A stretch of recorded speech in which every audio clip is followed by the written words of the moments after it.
Okay, I would like to reconvene this Board of Education meeting for April 6, 2017.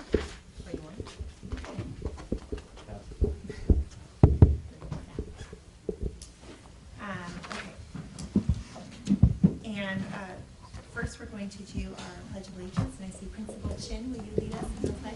Yeah, I do. All right. Thank you. I pledge allegiance to the flag of the United States of America and to the republic for which it stands, one nation, under God, indivisible, with liberty and justice for all. Okay, thank you. And let the record reflect that all board trustees are present. Announcement of action taken in closed session. We had Government Code Section 54957.6, conference with labor negotiators. Information was received. E2, Government Code Section 54957, public employee discipline, dismissal, release. Information was received. E3, Government Code Section 54956.9, pending or potential litigation. Information was received. And E4, Government Code Section 54957, public employee superintendent evaluation. Information received. Okay. And that takes us to the approval of the agenda. Are there any changes to the agenda at this time? No? Okay, can I have an approval of the agenda? So moved. second. All those in favor say aye. Aye. And I too vote aye. And before we begin, since I know we have a big room, and I think maybe some of you are for a small room, and a lot of people, some of you might be here to speak on an agenda item that's later in the meeting. You are absolutely welcome to say. We would love for you to say.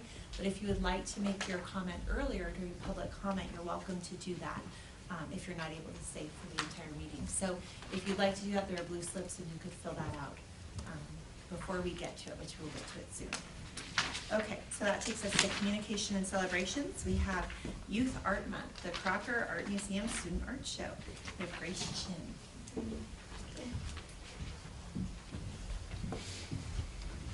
Good evening, board members, and good evening to the cabinet, and especially our community. I want Ms. Gregory to really have this moment, but I want to thank the board and of course cabinet and all our families. It's so exciting to recognize students, not just academically, but in sports, but now in the arts. And to think that we will have kids that we will really be showcasing for their artwork, their music talents, their drama, and hopefully dance one day. So I want Lakiba to have this moment because she's really worked hard with the students, and I'm very proud, of course, of our students for Bridgeway, but this is her moment, so I want her to take it. Thank you, Grace. Yeah.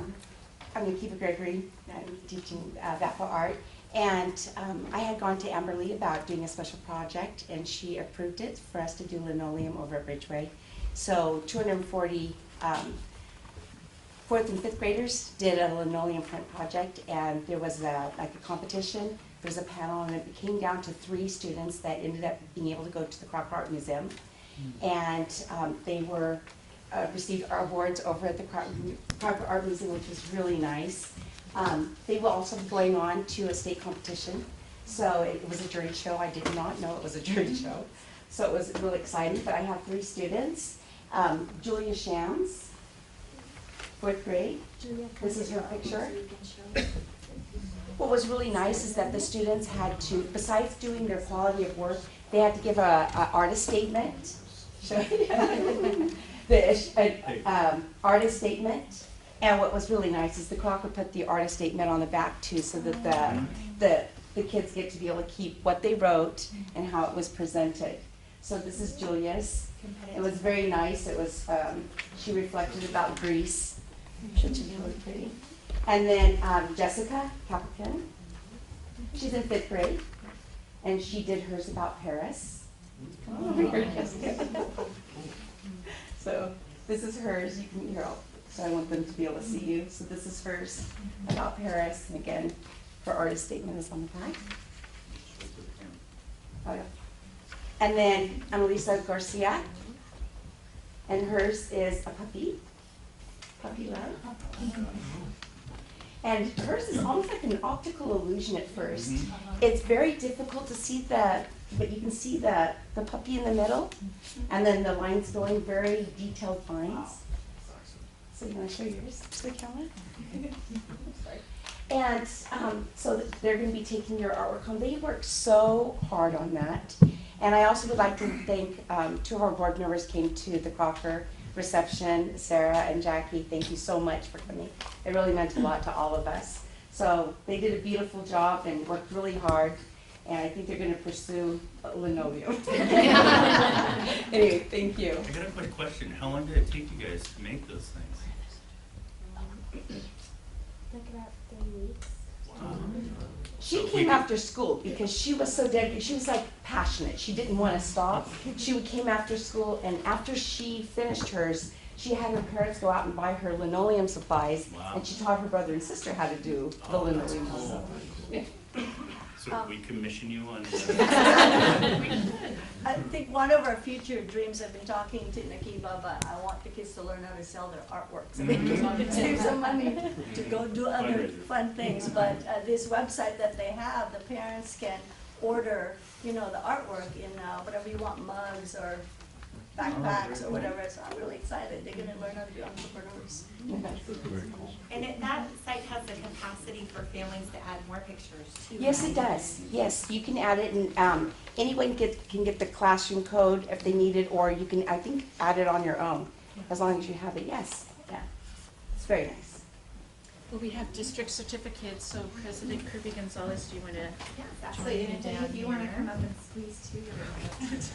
I think it's going to be. And then we'll take a picture, okay?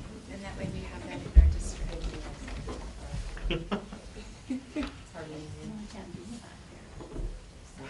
So this certificate is for Jessica. And Alyssa. And Josia. And of course, our awesome teacher, Nakiba.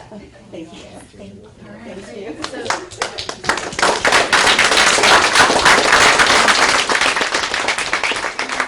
just turn around and then we're gonna take a district picture. Turn and So face all you me need right to do here. is just turn around. There you go. All right, we all good? I was invited last year, did not go. All right, on three. 1, 2, 3. Hold it. Good. Thank you.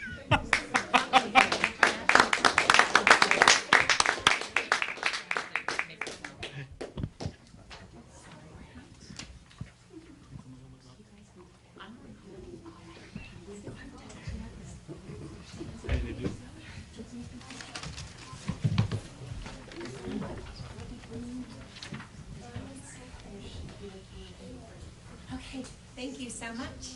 That takes us to the Washington Teachers Association report, the VTA report.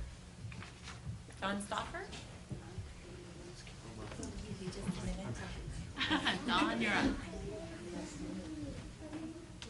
Oh, actually, I'm putting you on hold. I'm sorry. I apologize. You were blended right in with the celebrations. I would not have forgotten you. I promise you, Christian. Okay, Christian is here from Yolo High School, and he's going to give us a very important student report. Thank you. That'd be amazing. Oh, okay. Or dim the light.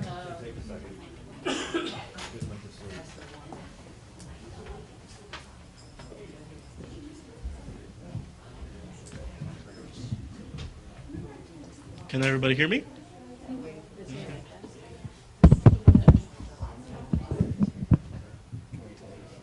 Is yours on?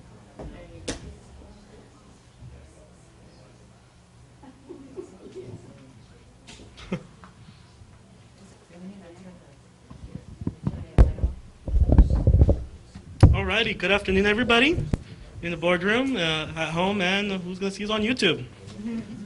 We are going to start with Yolo High School. We attended a very successful event at Yolo County Office of Education, Dare to Dream event. The keynote speaker is the owner of IBM, and our final speaker is the first Latina Deputy District Attorney in Yolo County. I gained knowledge and I was inspired. It made me feel to be a proud Latino. Kiddos Go to College will be on May 19th.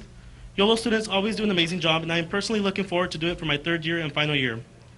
YOLO will have an assembly tomorrow to award students academic improvement, attendance, and behavior, and overall effort will be recognized. The award recipients will get a $5 McDonald's gift card along with their certificate. YOLO senior trip will be on Saturday, May 20th. Seniors and early graduates will be enjoying the day in Santa Cruz Boardwalk. It's a well-deserved trip to take. I can't wait. For River City High School,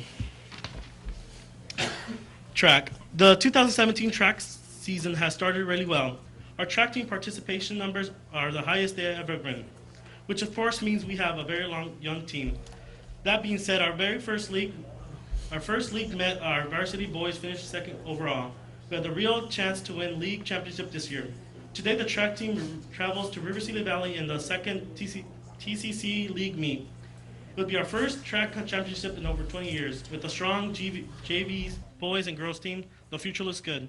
For swim, the swim team boys and girls are currently undefeated to the TCC competition. So far, they have victories over Rio Linda, Pioneer, Intercom, and Yuba City. RC will travel to Woodland to compete against the Wolves. Baseball continues to battle in a very tough baseball conference. Today, the Raiders take on the Intercom Tigers. On Monday, the Raiders won 8-6 over spring break. The Raiders will be competing in Vista del Lago Easter Tournament. The Lady Raiders are currently ranked number 8 in the greater Sacramento area by the Sacramento Bee.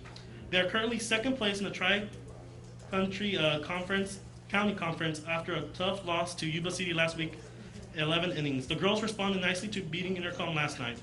Boys volleyball. The Raider boys volleyball team continues to grow by leaps and bounds.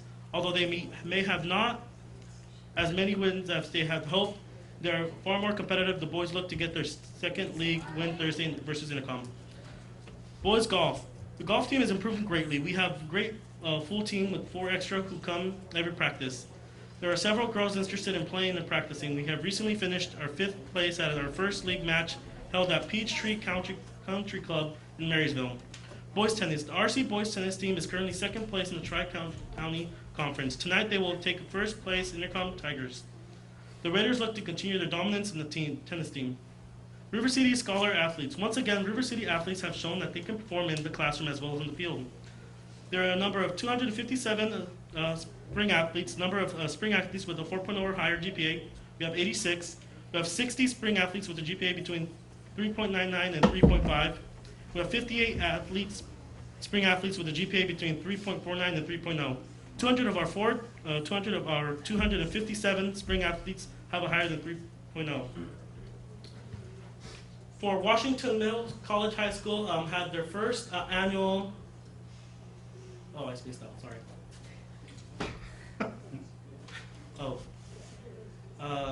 Spirit Week. Monday was Pajama Day. Tuesday was Career Day. Wednesday, Sports Day. Today was Switch It Up. So we had a principal dress up as a student as a principal. And Friday, you'll have your Culture Day. We have information meetings Monday, April 17th at 5 p.m. at Riverbank Elementary. Now, Wednesday, April 19th at 6 p.m. at Stonegate Elementary. Thursday, April 20th at 6 p.m. at Washington Middle High School. Bright CTE will have a parking lot sale this Saturday, April 8th from 8 a.m. to 3 p.m. Bridgeway Elementary. Trinity Presbyterian Church of West Sacramento is having a food drive to fill the food pantry of the church to help support the less fortunate families in our community. Donations are welcome and much appreciated. Please drop off canned food at Bridgeway Island. The color run is happened today. Thursday, April 6th at 3 p.m. Bridgeway Island Elementary is hosting a color run hosted by the BE Active Program. We invite students and family to join us in helping raise funds for the PE department, including new equipment. April 7th, Bridgeway Island is the spring picnic. Live music, outdoor fun, and eating on the grass. Kinder 5 will enjoy the picnic from 11:30 to 12. Then 6th to 8th, picnic starts from 12 to 12:30. P12 fundraiser is April 29th. For Elkhorn Elementary, I just want to take a moment and share some highlights from yesterday's celebration and recognize Shirley for being one of the 6 outstanding educators by the California Lottery. She was filmed as she was acknowledged with a series of surprises to be completed into a video will be posted on the lottery website in May. These surprises included her favorite quotes on huge posters in the hallway, a football personalized with a special message presented by the complete with posters and balloons, where 3 of her former students returned to share messages about how Shirley has touched their lives. She was then given a personalized Raiders jersey. her favorite team, and presented with a plaque presented by a representative from the California Lottery, acknowledging her commitment to her students. It was an exciting day, and we're looking forward to seeing her final video in the California Lottery's Gracias Maestro series. 6th and 8th graders in the middle school MESA participated in the 2017 Pre-MESA Day event held at UC Davis on March 18th. All students participated in a grade level math test and completed in different project competitions, including popsicle stick bridges, egg drops, mousetrap cars, and balsa wood gliders. 2 of our 6th graders placed 1st and 3rd in the 6th grade balsa wood glider category. 1 of our 7th graders placed 3rd in 7th and 8th grade based balsa wood category, and 1 of our 6th graders team placed 1st in the mousetrap. All students who played now will complete a regional MESA day on Saturday, April 29th, being held at San Jose State. Our Elkhorn STEM Day 2017 was held on Saturday, March 25th. This year, over 100 Elkhorn's K-8 students and their families were at the event. Each student took a grade level math test, then participated in the STEM activities, including robotics and programming, tower building, slime making, and human brain presentation. The best part of the event was having so many parents be at the event and also take part in the activities. We hope to continue this annual event next year. On Saturday, April 8th, 18 elementary MESA students from Elkhorn will be participating in the annual elementary MESA Day. Students will be competing at the event by taking grade level math tests and competing in several projects, including catapult, naked egg drop, Excel cars, straw towers, and catapult blocks. Good Day Sacramento will be having coverage over the event during the early clock hour. From Riverbank Elementary. This week, Riverbank will be hosting Coffee with Principal with invited guest Simon Silva to Riverbank. During his visit, he will also host assemblies for K-8 students, do hands-on workshop with selected 6th grade classrooms, and host with staff after school. We are excited to host our guest on April 4th at Riverbank. Our honors have been busy this time of year. We also hosted the Best Knee Assembly for Kids hosted by Kaiser, which is a program that helps students learn about educating ourselves the best that we can be. Thank you to Ms. Prasuth for coordinating the assembly for our K-5 students and staff. Riverbank is also taking on the Clean Our Environment campaign, where students are taking pride in our school and doing their part to contribute. Our 6th graders are preparing for the Walker Creek Science Camp during the week of April 17th to 31st. Parents, students, and staff were super excited, and Ms. Pfeiffer will be attending for the first couple of days to join the Science Fund. CAA's SP testing begins April 17th at Riverbank, and we're looking forward to testing our knowledge. Westfield Elementary. Officer Saylor came to read to our 3rd grade students. The West Sacramento Police Department has been very supportive of our school community. The Sacramento Ballot Company visited Westfield to introduce students to a World of Ballot. Sutter Health Foundation donated 500 tickets and transportation for Westfield families to enjoy the Peter Pan Ballot at Sacramento Community Center Theater. Westfield's talent show was a success. 1st grader student Belle is definitely a rising star. Westfield students are serving as mentors at our Yolo County Special Day program. Westfield students are serving as mentors. Yeah. Oops. Stonegate Elementary had a color run March 30th. There's a picture. There's a video, but I couldn't get it on. For Southport Elementary. Southport is proud to unveil their brand new welcome sign, which was designed by and made by parent and grandparent. The PTO sponsored this project, which was approved by Business Department earlier this year. A special thank you to the designer, Charlie Christine, and builder, Calvin Winslow, for the beautiful new welcome sign. The 3rd graders' annual family dance was last Friday and was a huge success. Over 250 students, parents, and community members were in attendance to the Boost and Scoot and Boogie. Please mark your calendars for the annual Dutch Duck Color Run on Saturday, April 29th at 9 a.m. Pancake breakfast will be served on the Color Run. Please stay and enjoy our health. That concludes student report. Thank you. Okay, so next we have our WTA report. Good evening.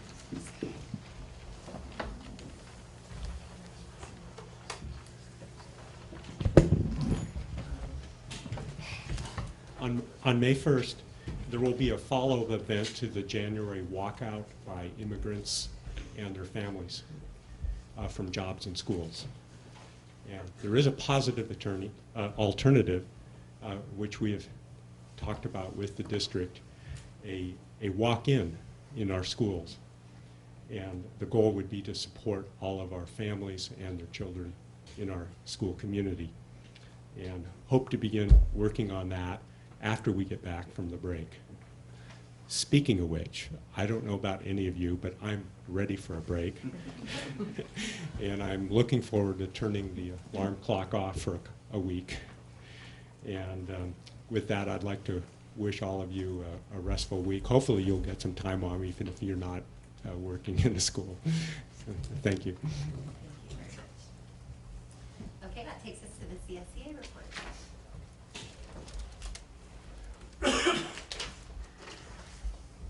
Good evening.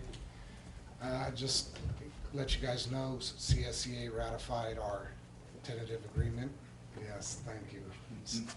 And we're working with HR on getting these positions filled, these vacant positions, and it's a long process, but we're making movement. So I'd like to thank Mike on that and his staff. And that's all I got. Thank you. Have a good evening. Okay, that takes us to public comments, and we do not have any public comments. So then we have board and superintendent comments. So let's go to board trustee Wong. Hi. Good evening, everybody. I was able to actually participate in the Masters in Governance trainings with Superintendent Luna, our foundations training, as well as our governance training, as well as MIG 2, which it was about policy and governance. So super excited to kind of apply that over time. So I know all of us, most of us actually also participated in a town hall meeting with the city council that was fascinating to say the least. With that Senator Pan actually hosted to highlight his Children's Bill of Rights, and I have to say that that was a proud moment as a West Sacramento that we were able to kind of show and highlight all the wonderful things that we're doing for kids and families in a positive way. And I think that was really, there's Emiliana who was also there, kind of really represented the district and the city really well in spite of kind of other things that were going on there. So really proud to have been part of that. I also wanted to bring to the board for consideration the adoption of a resolution for Child Abuse Prevention Month, which is April, which is this April. And I know that in West Sacramento, the Yolo County Children's Alliance is actually our CAPTA, Child Abuse Prevention trainer and provider. And so hoping that we can consider that at our next board meeting. I won't kind of go through the resolution now unless you want me to read it, but it highlights the number of children who are reported to CPS and what we do to kind of prevent that in Yolo County. So I just wanted to have us consider that, again, as a trained social worker, something that I hold near and dear to kind of my heart, and kind of the good work that social workers do with our families and the hard work, right, to keep them on track. Another thing, I guess we don't take questions when during board comments. Another announcement I wanted to actually consider making is actually I was contacted by the SAC LGBT Center about their Q prom, and I'm hoping that we can actually distribute this information that on Saturday, May 20th at Sacramento Ballroom, that there will be a Q prom for LGBTQ and allied youth to attend, and hoping that we can actually share that via our communications if possible. That's something that the board would like us to do, and I think it goes along with kind of the efforts that we've made with Safe Haven and highlighting that in our Safe Haven resolution. So I wanted to make sure that we got that out to the community and the kids and support those who traditional proms may not meet their needs. Wanted to share that. And lastly, yesterday CDE released the Safe Neighborhoods and Safe Schools grant, which I think for Yolo County that we could be eligible up to $350,000 per year for 3 years. It's a competitive grant targeted at high poverty, so a high number of free or reduced lunch, as well as high dropout and high chronic absenteeism. So I know that I have mentioned it to Board President Kirby Gonzalez, as well as Superintendent Luna, so they finally released it, and our letter, if we are interested, our letter of intent is due April 21st. I think it's a really good way to kind of enhance and support and subsidize, or not enhance, our current efforts with our MTSS efforts. And so hopefully the board might be able to look into that. I'm happy to send the RFP out to staff later today if folks are interested. I know that's $350,000 a year for 3 years. So, you're welcome. So that, yes, so happy to talk about it. That's it for my board report. Okay, thank you very much. Workers Dialco? Thank you, and I want to thank you for bringing the Child Abuse Prevention Month resolution up. I know it's always been paramount for our district to always have the safety of our children as first and foremost. I also attended the CSBA Masters in Governance, but I took the collective bargaining. It was very informative, and I know it's going to be something that many of you are taking in the future. It really helped me understand a lot. And just real quickly, next week, everyone knows how important civic engagement is and voter registration. I'm going to actually be helping register students out at Woodland High, Cesar Chavez High, Pioneer High, and Esparto High. So I'm looking forward to that. That's all. Thank you. Thank you. Okay, Workers Cruz? For once, I really don't have that much to say. Kristen stole mine. It was a great, I don't have to go out to campuses or anything to tell this all here, so thank you. No, that's a benefit of having a board, yeah, of having a student on our board, so thank you very much. But I do want to wish everybody a safe spring break, and more importantly, be sure to spend it with your family. Okay, Board Vice President Matasati? I'm going to try and keep this quick as possible. I too, like Trustee Wong, attended the Dr. Pan event, which was really nice because we had the majority of our board there and the majority of the city council there all at the same time, and that's not something I've seen, you know, really happen in this city, and I'd like to see us do more of that. I think that was really a great event. And it was great to hear from our community members come out and tell us things that they like about our city and things they would like to see us do more of. And I think that was very enlightening for us. And Dr. Pan, you know, being the great person that he is and the great representative that he is, takes that to heart and he listens and he hears us. So I saw him a couple days later at an event, and he was talking to me about, wow, what a great turnout you guys had. He was very thankful, and he said, I really appreciate hearing from you. And I said, you know, we really appreciate you coming to our little neck of the woods and, you know, spending time listening to us. So I'd like to say thank you to Dr. Pan for being a great representative. Again, Christian did take a lot of the thunder here, but I did want to say congrats to especially congrats to the Lady Raiders for being ranked 8th. That's tough. I mean, in the SAC region, there's a lot of teams up there. There's a lot of schools out there. Being ranked 8th is impressive. That's very impressive. So congratulations to them and to our scholar athletes. Hearing that rundown of all of our scholar athletes that are, you know, above a 3.0 or higher, and the amount of 4.0s we had was just outstanding. 85 or 86? 86 4.0s? That is phenomenal. I didn't even sniff 4.0 in high school, so that was truly, you know, that is truly amazing. So, congrats to CSEA on ratifying, or you, Daniel, congrats for ratifying your contract. I heard you had a pretty unanimous vote, so good job. And congratulations on getting it done in a quick and orderly fashion.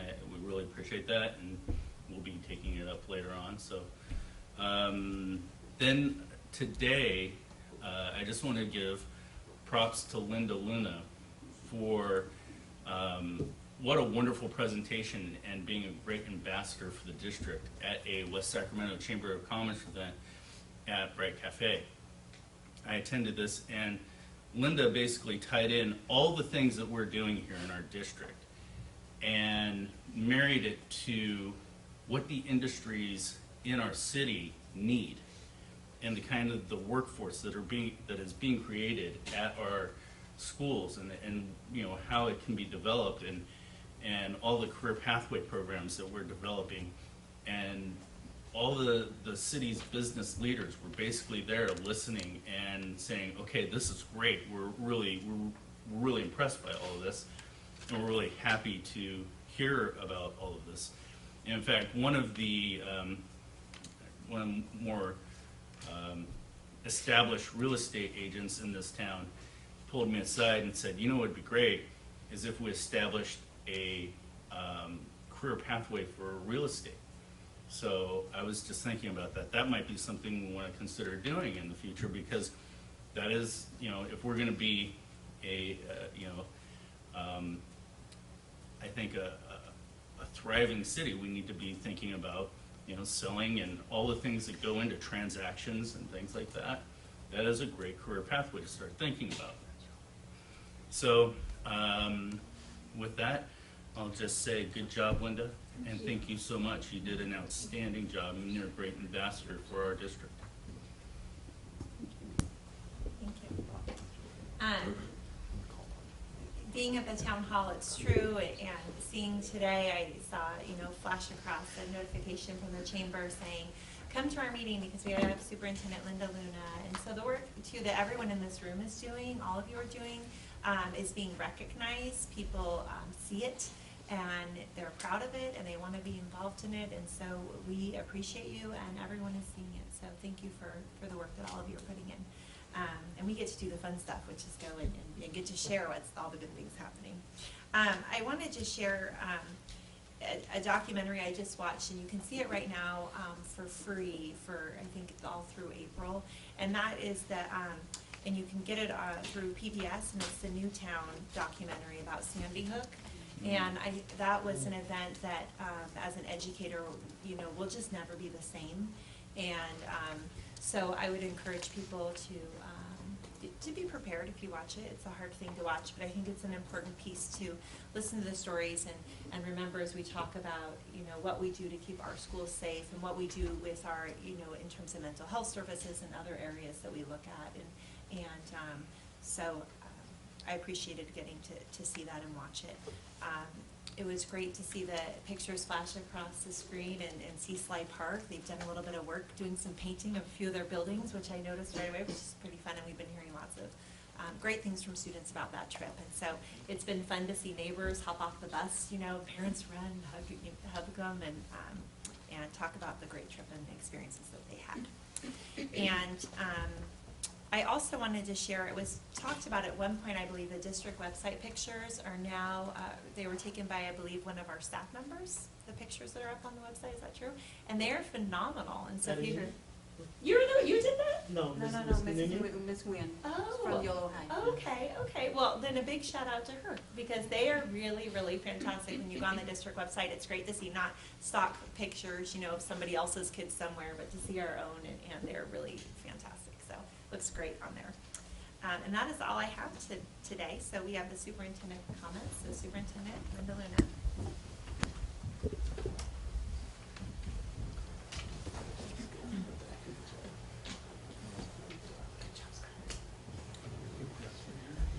Thank you, President Kirby Gonzalez, Board of Trustees, staff. This evening I have kind of a lengthy update because there's so much that is happening around the district. I realized that sitting this afternoon with the Chamber of Commerce, it was really hard to just try to summarize all these wonderful things that are happening in the district and connect it to the community on how we all have to work together on behalf of growing all of our students. It can't be the school district alone. So there's quite a few things going on, so I'd just like to highlight just a few things today. I just want to make sure that I am talking about the right slide too. So one of the best highlights of my week is to be able to celebrate our staff. And this year we popped up our Employees of the Year. So each year in Washington Unified, staff members, colleagues, community members, or parents can put in applications of Employees of the Year who they would like to have honored. They write wonderful testimonies of the incredible work of our staff. And so through the application process, one of the things that I heard different this year is that the interview process where the actual applicants and candidates who are up for these particular awards came to speak to a committee, and their testimonies of themselves, of their passions, of their work, why they do what they do, was very touching. It was just really different this year.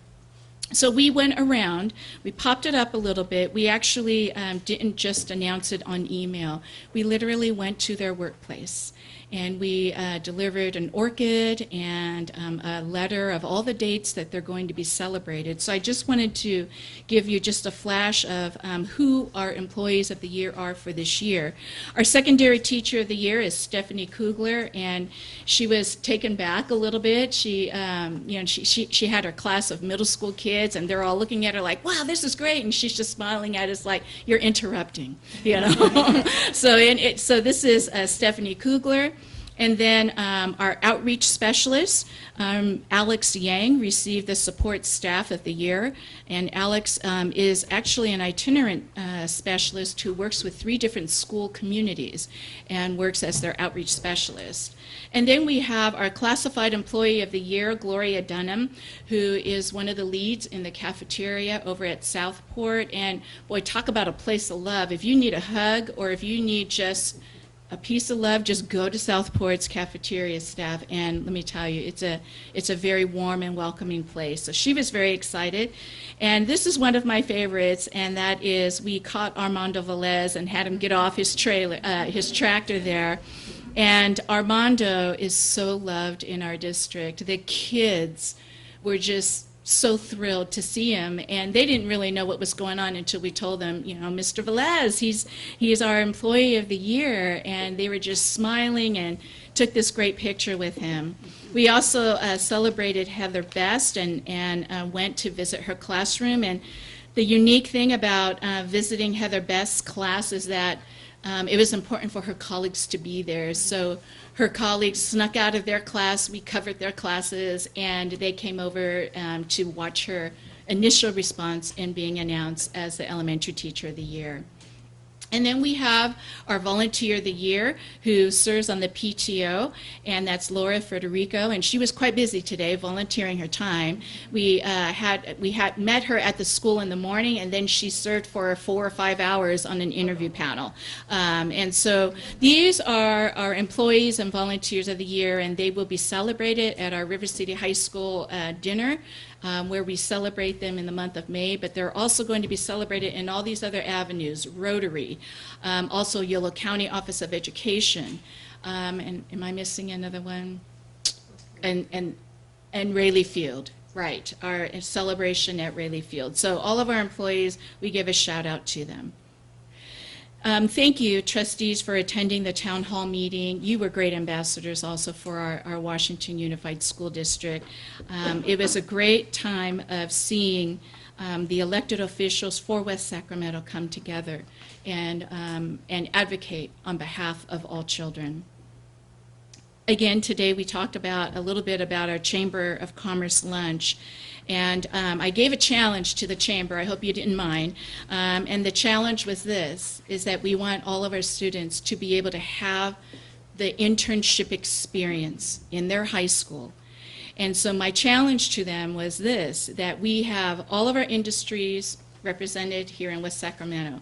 We have companies, we have private industries.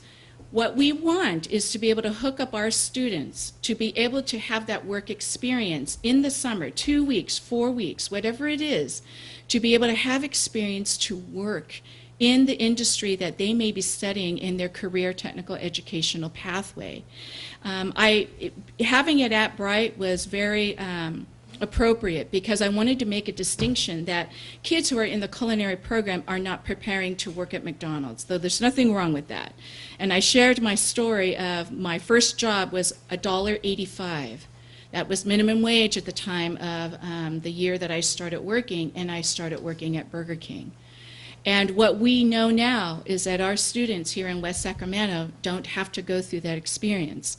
They now, through career technical education pathways, can get into internships through the help of our chamber, through the help of our community here in West Sacramento, and have broader experiences and be ready for the workforce and for college. There's another picture there. Some of the chamber members it was great to get to know them, because this particular picture, there are 2 chamber members there. We found out between the 2 of them there are 5 kids in our schools through these 2 chamber members alone. So it was a really good connection for our parents, who are also part of the chamber, to see the good things that are happening in our district. So I also wanted to say thank you to the board for allowing me to attend the Masters in Governance. And so my particular session was session 2 with Trustee Wong in regards to student learning and achievement. And I just have a couple bullets as I was sitting in the Masters in Governance class. One, it reminded me about the importance of our LCAP. The LCAP is a living, breathing document for us. And it really helped me to hear what other school districts are doing, and also how they're seeing the importance of it. The second thing is to see the board policies and administrative regulations, and the board is taking the time and effort to go through them. And the other board members from the other school districts had talked quite a bit about policy and following them and all the rigor it takes to go through those changes. Thirdly, we talked a lot about student learning, and the board members from other school districts are just as committed, just like you, about the student learning and the achievement of all of our students. And lastly, it reminded me about the importance of strong leadership and governance at all levels of the district, and that includes our stakeholders as well. Includes our parents. It's strong leadership of our parents leading in our schools. And so I wanted to thank the board for that. I'm looking forward to attending session 4 in the month of May. So I wanted to take a few moments to talk about our LCAP, because it's coming to the board in the month of June. So there's quite a bit of work that has been happening. The 16 community forums we have parent advisory committee meetings throughout the year. And we're also coming to a climax and a close of our strategic planning process. So I thought I would just take a moment to make sure that both of these documents, our strategic plan and our LCAP, are fully aligned. I just want to make sure I do this correctly here. I'm going to move to the side. So the way that we see our strategic plan is this. The strategic plan really defines who we are, and that's why we have a mission statement. And in the strategic plan, we also have called out our why. Why are we who we are as a school district? Why are we making decisions throughout the board meetings, throughout the school sites? Why do we believe what we believe? And those belief statements and parameters in our strategic plan define the why of who we are. The strategic plan is also used as the what and how we do our business. So we have action teams that have been working for the past 2 months, and their work is going to be submitted in the month of April when we come back from vacation. Is going to be submitted to the original strategic planning committee. So the board at any time during that day can stop in and listen to what the action teams are going to be bringing forth as the living document of implementing and trying to work the next 3 to 5 years of achieving our goal of our mission. So in terms of our LCAP, of what every single school district has in place, the LCAP for us is the what. This is what we do. We have 8 state priorities, and our work is aligned solely to that. It also defines just our what and also our how through our measurable outcomes. In other words, how are we going to implement the work of the 8 priorities within Washington Unified School District? And the most important part about the LCAP is that it gives equity. The equitable lens that maybe some schools need more support and more resources than others. And the LCAP has allowed that to happen. So here's what I would like to do is now just quickly go through with the board, because some questions have been asked, and I think it's sometimes hard to remember all that has been accomplished since the original LCAP document in 2014. So in 2014, the original LCAP, under the state priorities of state standards and student achievement, the first is, in the LCAP, we have accomplished what was committed, and that is hiring teachers on special assignment to assist in specific areas of curriculum. We have also put in 2 program specialists specifically for induction program to keep and retain and recruit highly qualified employees.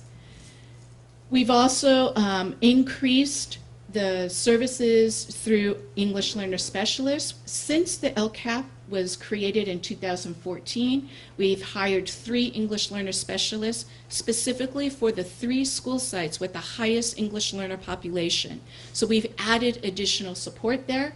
We've also added in the district as a whole a coordinator of English learner services to monitor especially the assessments that are given each year, but also to give more support and give professional development in that area. Another area in the LCAP is about course access. So what we have done in the LCAP is accomplish what was committed, and that was in the visual and performing arts. We now have a K through 12 spectrum for students to have access to visual and performing arts. So in this year, in the second year of implementing the VAPA program, our K through 5 students now receive a wheel of instruction in music, art, and theater. In grades 6 through 8, we continue the electives of instrumental music. And in grades 9 through 12, we have a CTE pathway for arts, media, and entertainment. And we also have the electives that completely cover all of the visual and performing arts. So congratulations to the board. You really have accomplished everything that you committed as a priority in the district back in 2014. The other thing in regards to course access, it was stated in the LCAP to increase A through G access. So what we have done through the work particularly this year is aligned more CTE pathway courses to be A through G approved. So that means kids who are going through the CTE pathways are also still on that college-bound pathway. And the second thing, especially for next year, we will be having A through G courses available at Yolo High School so that kids at Yolo could actually apply and go to state schools. And lastly, in terms of course access, we have opened a dual immersion Spanish program for students to access another type of program and instruction. We have access for students to now receive the seal of biliteracy on their diploma and have that additional advantage when they graduate. We've also increased our CTE pathways and implemented a foundations course in 9th grade that's required now to help them be more grounded in their CTE pathways. Under the state priorities, the student engagement and school climate, this was the most robust area of the LCAP to increase services to students since 2014. And here's what has been accomplished. Under student and family support services, we have increased by 4 social workers. We started at LCAP with 0 social workers. Right now we have 4 full-time social workers servicing our schools. Now the social workers level is at the tier 3 level of intervention. In other words, that's the highest level of intensive intervention where our students and families are the most needy. We have our second level of intervention, which is our outreach specialists. Now we have 5.5 outreach specialists right now, so we increased by 2.5 full-time employees to further service our families. And then we have added a 0.5 foster youth, and that means that person specifically right now is overseeing the high school foster youth. And so we hope to increase that to serve K-12 next year in our new 3rd round of LCAP. Our second part of student engagement and climate is our programs. In the LCAP, we specifically put Kevin Bracey Reach One Alliance, and we also increased our program attention to attendance. And this particular program is monitored by our outreach specialists who work on the attendance, the truancy, and also are like the first level of social intervention before the next level of social workers. Lastly, we've added more support services. We've added 7 health aides to our schools to increase the support of our schools, in addition to our school nurses that we have. We've also increased a campus aide to the high school, as we see that our high school campus is 2,000 students. So in terms of student climate and safety, we've added another full-time campus aide. And here is the administration that's been added in the LCAP. Besides the English Learner Coordinator, we have added an assistant principal for Westfield School. Westfield School had not only the lowest achievement for quite a while, but they have extreme needs as well. And we see that in the data, and we also see that in how many services are needed at that school. So by having a full-time assistant principal there, and also bilingual, has really changed the community. In addition, Yolo High School did not have an assistant principal when this LCAP was first originated. And we now have a part-time assistant principal at Yolo. And you know, when I look back, I think, how did we do that without them, right? How did we do that without them? So those are the things that we have accomplished in our LCAP. Finally, in our parental involvement, we have added another administrator in the LCAP, and that is through those 26 parent forums in the search for your superintendent, where the parents said, you need to communicate better. We don't know what's going on in our schools. We don't know what's going on in the district. And so the board immediately took action. We have a communications officer. We did implement the PK program, and I'm going to go to that right now, where we had our River City PK graduation this past week. We also added community forums to reach out to more parents, and we did 16 of those this year. We have increased our adult education program to have GED classes, to have ESL leveled classes, and to also have a culinary class. And we also have increased our home school liaisons. So congratulations, Board of Education. To the original LCAP done in 2014, you have accomplished a lot on behalf of our kids. And so now we are working on the next 3 years, from 2017 to 2020. And so we have been feverishly working on what our next steps will be for that.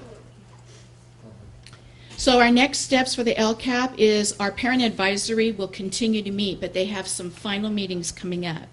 Before the board receives a draft of the LCAP, the Parent Advisory Committee must give its blessing before it coming to the board. So the good news for the board is that you know it's been vetted through parents. The second thing will be that it will come to public hearing in the month of June. And it comes to public hearing first with the LCAP, and then a public hearing on the multi-year projection of the budget. And finally, in the last board meeting in June, the board will then look at all of the feedback that you've received and then approve the LCAP first, and then look at approving the multi-year projected budget. So in terms of the Strategic Planning Committee, I mentioned that when we come back from spring break, we're going to bring the action plans to the original team, and we will finally then be able to bring it to the board in the month of June also, to have a living, breathing document in alignment with our LCAP of our strategic plan. So first and second and third, these are the objectives that our action teams have been working. So each of those objectives has a team of teachers, administrators. I'm on objective number 3, and we have our dear community member Louis Campos that really brings such wisdom into the work of our district. And so we have a plethora of people and lots of different perspectives that are going to be bringing these plans to the board. Okay, so we have also some community forums that I'd like to invite the board to. Upon return from our spring break, We are going through a very rigorous recruitment process for our new program opening next year, the Middle College High School campus. So we have 3 community forums going, and even though it's at Riverbank Elementary, we really want to encourage our Elkhorn families to attend, our Westmore Oaks families to attend as well. It's just the convenience of location. And in terms of the second meeting being at Stonegate, we want to invite the Bridgeway Island families, Stonegate and Southport parents and Westmore Oaks parents to come to any of these so that they could hear what makes this particular high school unique when we open it. Lastly, this is my last slide. Here are lots of things that are happening. We are going to be very busy and running very quickly when we return from spring break. So I just want to encourage you to attend what you can because there's so many wonderful things happening. If there is a priority, I would prioritize the open houses that are coming up so that we can see the wonderful work of our K-8 schools. And River City High School is also having their showcase coming up too. So those are the ones that you want to for sure get on your calendar. And all the others we will just divvy up and try to get to as many as possible. It is really great to be WUSD. There are great things happening. Thank you so much. Yes. Great presentation as always.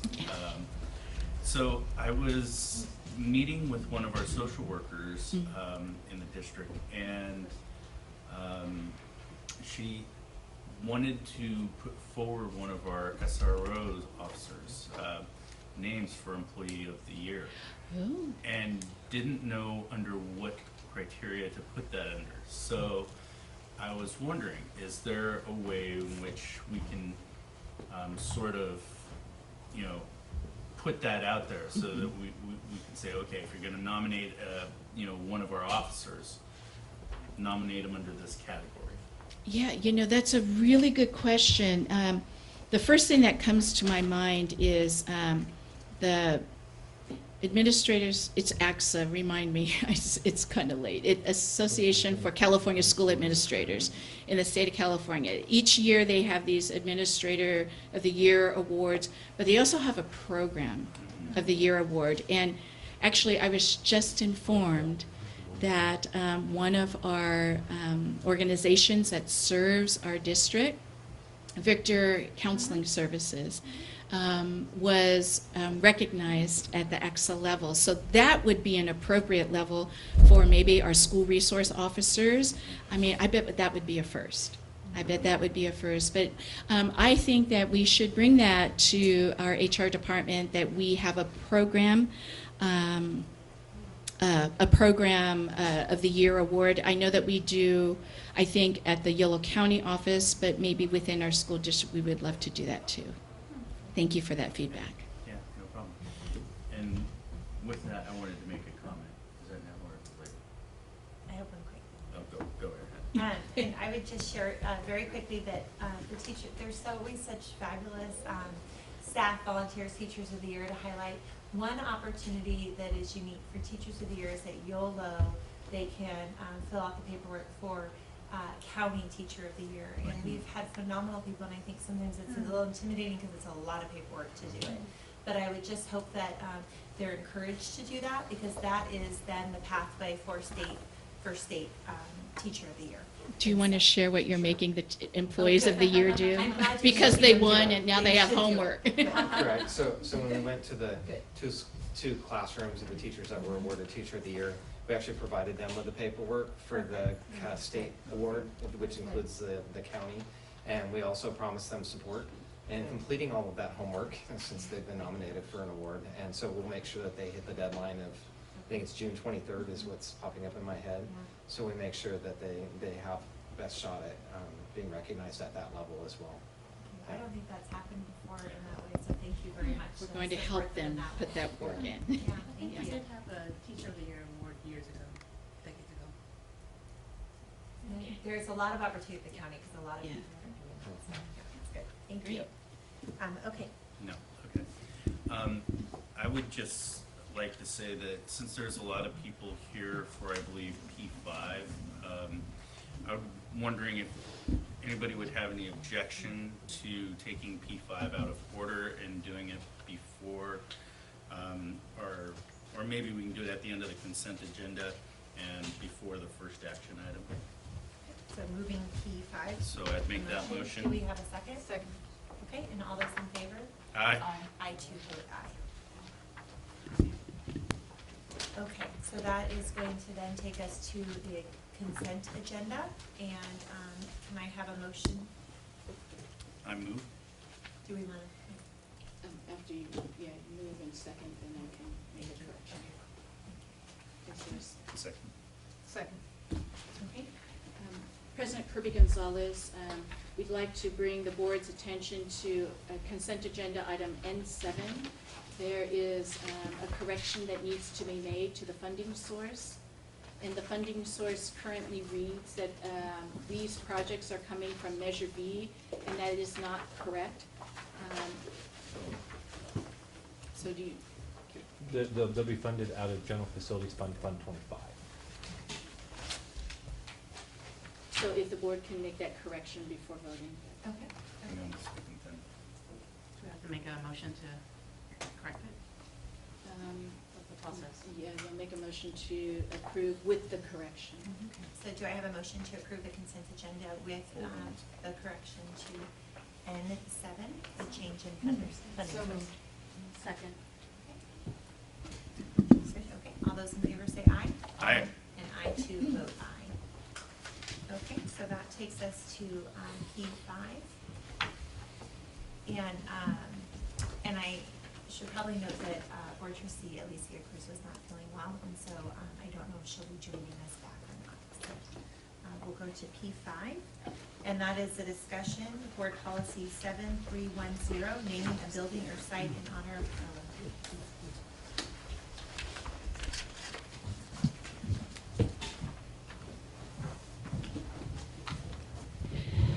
Board of Trustees, this evening we have on the agenda a discussion item for the board. It was a request made in the passing of our dear employee, Carla Marquez. In reference before the discussion, I want to outline the board policy, which is Board Policy 7310 under Facilities. Specifically, in the naming of a facility, the governing board shall name district schools and other district-owned or leased buildings, grounds, and facilities in recognition of 3 areas. 1, individuals, living or deceased, and entities that have made outstanding contributions, including financial contributions, to the school community. Or 2, individuals, living or deceased, who have made contributions of statewide, national, or worldwide significance. Or 3, the geographic area in which the school or building is located. So the board encourages community participation, and in the process, a citizen advisory committee can be appointed. Secondly, we also want to let the board know that in the policy, that it is required for the board to hold a public hearing in the naming or renaming of any portion of a facility or of the facility itself.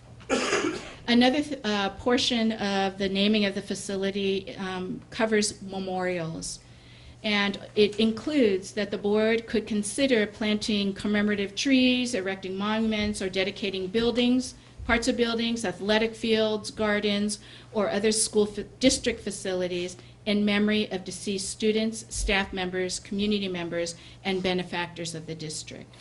And so with that, that's Board Policy 7310, and then I'll let it open for the board. I do have 2 blue slips as well, so I will, unless you have a discussion. Okay, so we have Kylie Olson, and then we have Stacy Hess. And if you'd like to change the order.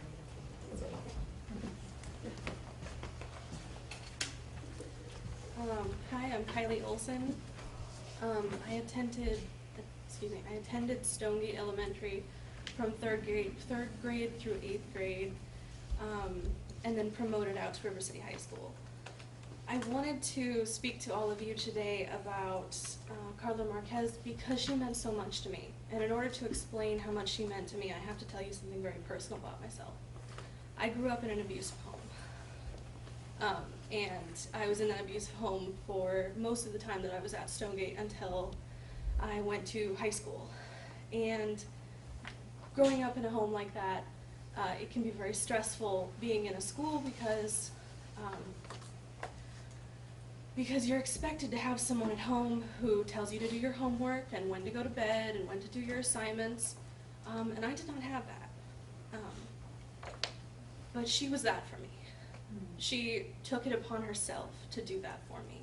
She was always there for me, and she took me under her wing. I was always allowed into her office to speak to her when I was stressed out, and quite often I was known as the problem child at the school because I did not know how to handle myself because of what was going on. And I would come to her very stressed out, very upset, and she made me feel like I had someone I could rely on, someone who cared about me and saw the potential in me. And that's not something that I had at home that I think most students do. She showed me that I was loved, and that was really important to me. When I came to her upset because I'd gotten in trouble that I hadn't worn a uniform to school, she went out and purchased me uniforms. When I went to her and I said that other students were harassing me, she just gave me a hug and made me feel like it was going to be okay. When I broke down in her office and told her what was going on in my home situation after she asked me why I behaved the way I did, she gave me a hug and she told me that everything was going to be okay, and that was so important. She was honestly like a mother to me, and I wish that I had had the opportunity to express that to her, that I was mature enough at the time to express that to her. And I really feel bad that I never did. She cried at my graduation, and so did I. And today, I graduated from high school with honors, not today, I mean a year ago, and have gone on to college, and I'm doing really successfully in college, and I feel that that is 100% because of her. She showed me that I could do anything that I put my heart to, that I put my mind to, and without that, I would not have been successful. I was headed towards a rough life. I started out with a rough life, and she did everything she could and more.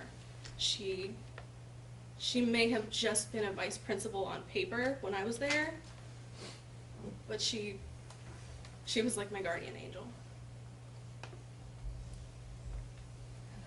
Say.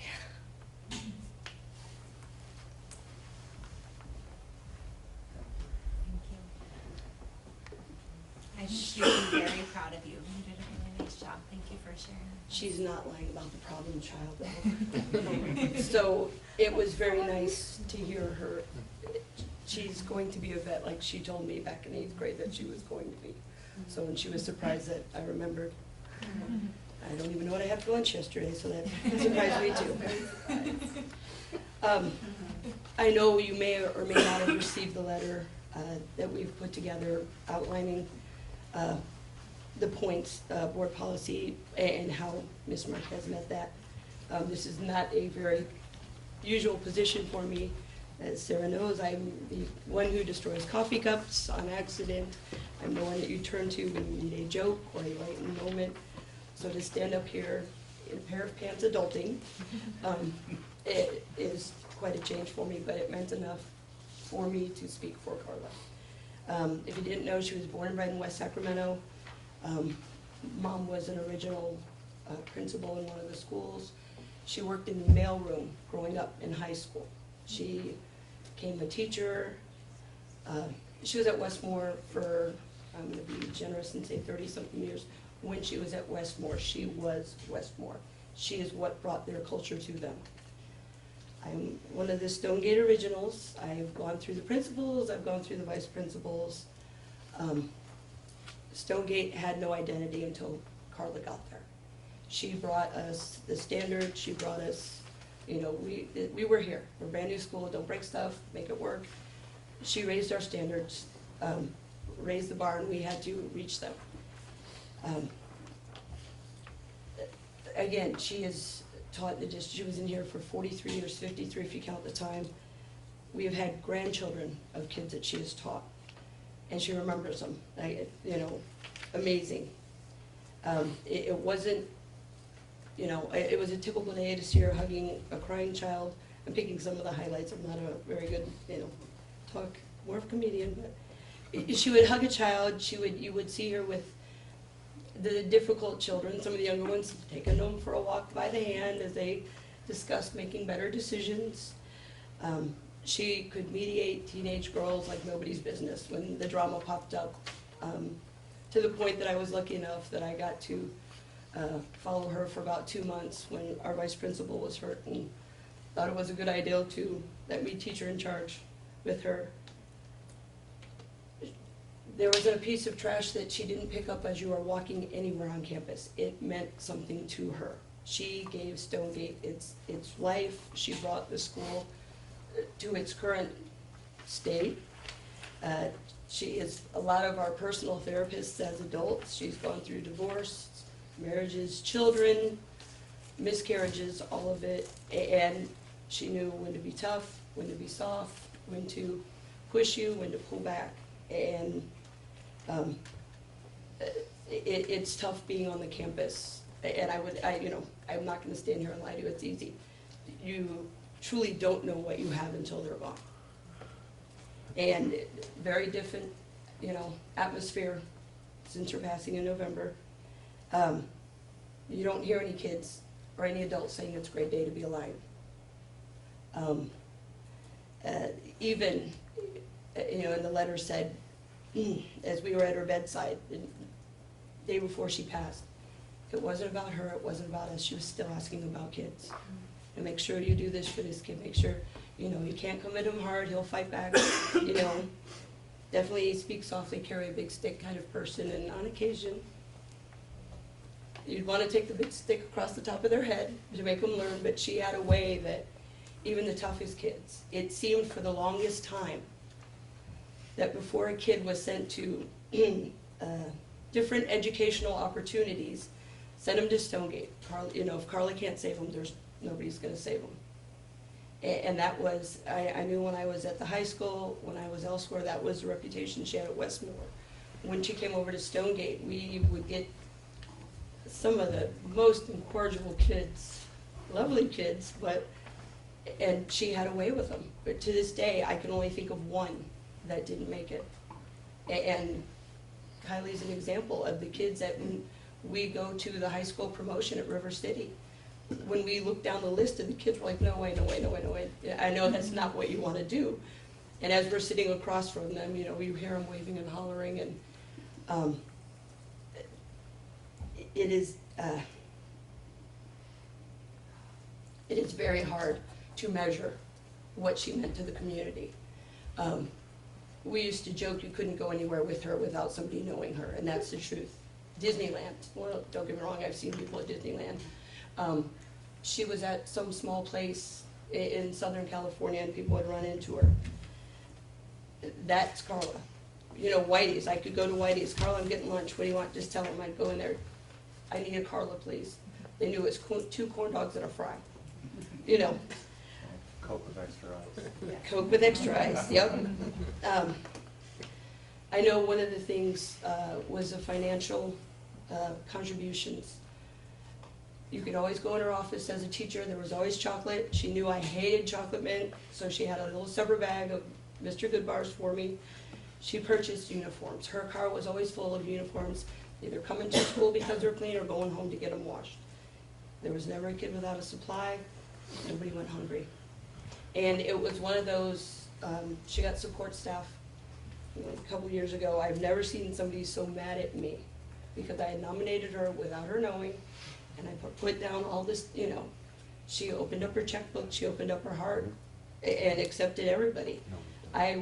She was never more mad at me at that because she didn't want the recognition. So I'm sure she's going to be mad about this too. Not much she can do about it now. But again, going around Westacre, there's a ton of places that she has been, and Westmore, when she was there, it's quite a different atmosphere without her there. Stonegate, we are working very hard to keep her spirit alive. We have a good mix of young staff that got to benefit from when she became vice principal. We have some seasoned staff. I don't want to call you old. And so there was nobody that hasn't come across her that hasn't been touched by her somehow. And I could have read the letter, but I know you all can read. And this way you don't know that I can't read. And I thought it'd be a little easier to speak from my heart. I made a promise to her, I know I'm going to have to keep it, that I would pursue my administrative credential. So, she goes, oh, you'll make that? And I said, no, don't say principal, because I'm still not politically correct very much, but, happy to be a vice principal someday. But, anything else? Okay. Thank you, Superintendent, the board, cabinet, there we go. I knew there was something thinking of the house. Okay. Thank you for your time. Thank you. Thank you for coming and sharing your heart. Thank you. Yeah. So Kylie and Stacy, thank you for sharing your comments. I was at Carla's memorial, and I heard many of the same stories that you both have just shared. And I'm a crier. I cry. I bawled at that, at the memorial, because it was just so heartwarming to see somebody so loved and so, just ingrained into the community. And hearing all the comments was just, touched me so deeply. So thank you for that. I think whenever I went into Carla's office, I always knew that she would give me a very honest answer and be very straightforward with me, and she always would tell me what her staff needed. That was always at the forefront of what she said, what her staff needed, the supports. And if I said, if you had a magic wand, what would you do? She knew immediately what she'd do, and she had answers to all of that, and it was to support you all, and her students. So thank you for that, and for being here as you grieve and celebrate and look for a way to honor the person who's made a big impact in your life. And so I think that we should have some discussion about what our policy looks like and what we would like to do moving forward now regarding the policy.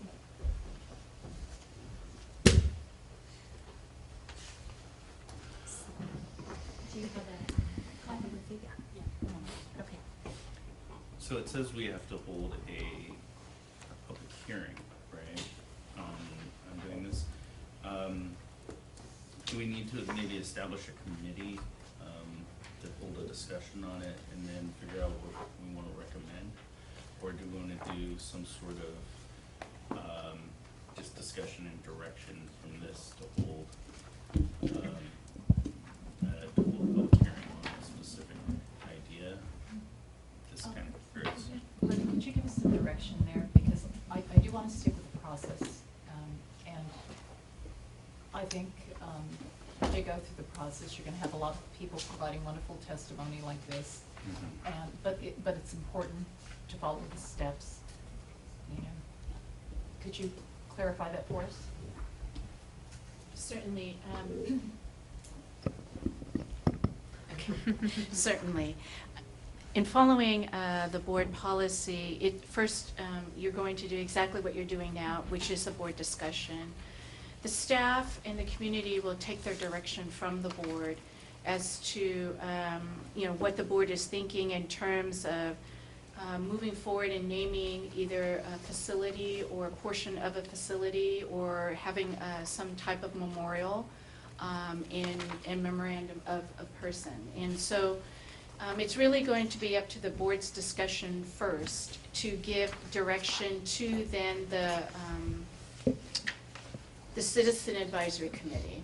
But the committee will need direction from the board as to how to move forward. whether it's a portion of the school for them to look at, or the school to look at, or another thing that's not at the school. It's really up to the board's discretion on the direction in which to move forward for the committee. The public hearing is to bring forward from the committee their options and their recommendations in order for the rest of the public then to give input to what the committee is recommending or has discussed. And then after the public hearing in another meeting, then the board can then make a decision whether to take the recommendation of the advisory committee or make our own decision with, but hearing the input and feedback from them. How do we establish such a citizen advisory? The board can appoint staff if you would like, or you can appoint one person to oversee it and choose members of the committee if you'd like. I think generally we don't choose committee members for other advisory pieces. I think that's done by staff and probably who knows best of who would be on it. When I looked at this and I read it, to look at completely at policy and take a motion, you know, and put it here and look just at the policy, and I look at the memorials. I think typically of renaming a school, when we think about that process, another board, since we went through it with Bright, we went through this process of naming with Bright, and the community came together, we held hearings, and there was a lot of process before it was voted on by a board. And so none of us were here when Stonegate was named, but they would have gone through that same process. And so sometimes I'm a little leery of undoing process when I wasn't there with the history, to know the history of it, but I also, for me, would not want to make the decision when I look at memorials of, you know, naming a library versus the cafeteria versus, I really think that should be community decisions, and they all know, they knew her best, and whether it is the whole community and it goes out to the whole community, gets to vote on, you know, multiple aspects of which piece here, or I kind of lean towards that and really putting it out to the whole community to have a voice. I would concur with that, Sarah. I'm a big believer in democracy, and I believe that, you know, the community is the one who should have a lot of input. And when I've heard this about Carla, you know, overwhelmingly I see support for the renaming of the school. Of course, we do want to hear everyone out, and that's important. But that's why I think it's imperative that we do hear from the community. It's democracy, and it's a good process. And I was just thinking about it. Basically, every school is kind of named after an area, right? So breaking that up for a specific name loses, you know, the street name Stonegate, and then there's Stonegate School, so it's kind of attached to an area. So breaking that up for a name is something that I would like to keep part of, so it doesn't, you could possibly rename it Carla Marquez Stonegate School or something like that. But I would like to keep something a part of Stonegate and the community of the Stonegate area attached to the school as well. So, I mean, that's just kind of some thoughts that I'm having, but I agree with the process portion of it, that it should probably be a community decision. My input is that I would like to keep some sort of facet of Stonegate involved with that school, because it's located in the Stonegate area, so. Yeah, no, absolutely. I appreciate the community coming forward and asking the board, but I agree with Trustee Alcala and President Kirby-Gonzalez, as well as I'm assuming Trustee Pizzotti, is that having a citizen advisory committee just to vet through whether or not you keep Stonegate and not include, I mean, kind of the variations of what that might look like, make a whole lot of sense, and trust the administration and staff to try to figure out who's on that, who makes the, you know, who the appropriate folks are on that. So the procedure and the task, I think of Wiley Hall, and I want this to be, you know, that was just a really beautiful, celebration. And I think that what happens here, I think, needs to be the same piece. I want people to walk away feeling really good and really, and just that this is a really special tribute and memorial. whatever piece it might be to name. But when I think about that as past practice, you know, that was a wing of the school. I think about our students who've been through the school in terms of the name of, so, you know, in terms of changing the name, I just wonder what unintended consequences there might be, or what practices this would change for future. And so, I'm weighing that as I think about this piece and what direction. So when I had read this, I went immediately to, in my mind when I was reading it, to thinking of course, naming a facility. Sometimes I think about it, the name of this facility. You know, we think about some areas where a school is named after somebody, not this case, of course, but after a politician or something. And then later it turns out, you know, history has changed and we have a different lens of that person. We need to change our school name. Or if, you know, there's times that things like that happen. And so, so that's when I think about naming a facility, is when the lens changes in terms of suddenly the name might be offensive to people, or we need to be thinking about it in that way. So I went to the memorial piece when I read through policy, but if my colleagues are doing something, a different piece, then I understand that too. And if we wanted to go to the advisory in that way, I support what decision all of you see. That's correct. So the direction would be to have an advisory, is that what I'm hearing? An from you? advisory committee for Yes. recommendation. Yeah, I was supportive of a committee in terms of allowing the community members be a part of the discussion as well. So I don't know what the process was when we did our naming of the Bright or the Wiley Hall in terms of who the committee was for those pieces. If we could follow the same process, I'd like to keep our process the same. 7-Eleven. You look at the 7-Eleven process. Okay. Yeah, we can do that. Okay, so if we look at that and follow the process that went through those two, I think that that's an important piece that we make sure we follow. But I also, was I clear and understand that you were considering us a memorial, wanting us to talk about a memorial instead of naming a piece of the building? My when I read through this, my takeaway was looking at the memorial language, and then that the community would vote on what piece they wanted to have, whether it was the part of the building dedicated, whatever piece it might be within the memorial language. But I'm hearing from you all something a little bit different. And so if you want the advisory committee to look at both of that, I'm just trying to understand where you're all So to coming from. clarify, if the advisory committee would look at the renaming of the school or a building in the school, there would be Options. options. Or the Options. memorial piece. Option, that's correct. And then community input also. Correct. Right. And we'll follow in terms of picking the advisory committee, the same process that's gone through in the past. Okay.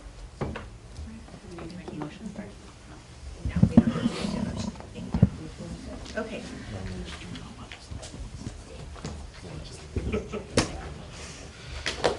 All right. Get back to your evening. Have a great spring break.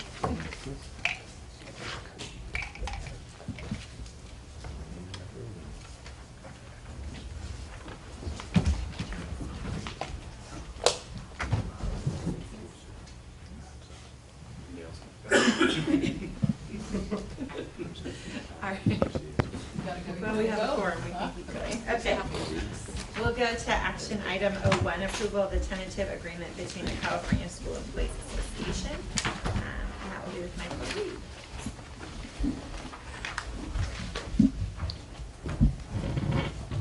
colleague. Good evening, Board President Kirby Gonzalez, members of the board and cabinet.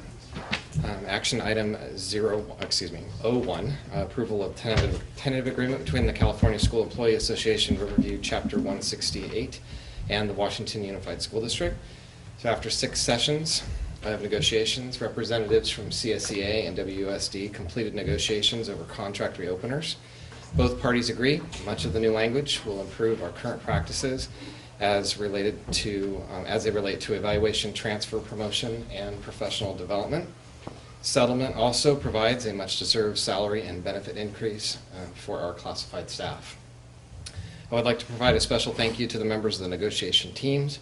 Open, honest dialogue and constructive problem-solving helped us to reach tentative agreement while hearing and respecting one another's interests and ideas throughout the process.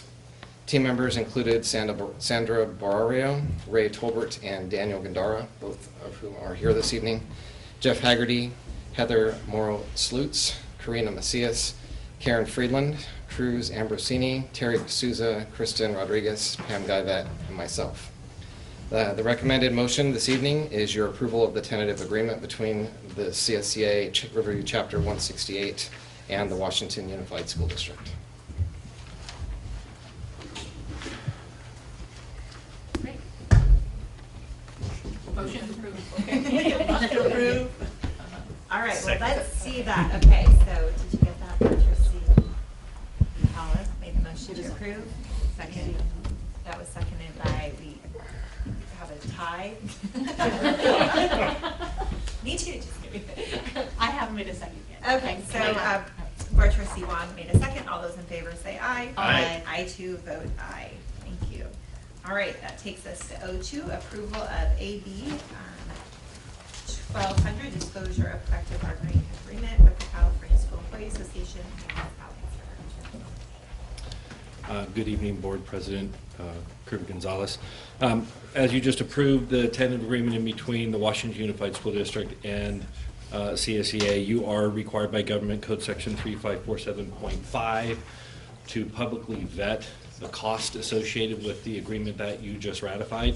That AB 1200, as we call it, document is included in your agenda packet, and it shows the cost for the 16-17, 17-18 school year for salary increases, other compensation, which is noted in the box below on Table 1, which has to do with some stipends for particular licensing and certifications that staff has to get, as well as $175,000 for professional development starting in year 17-18.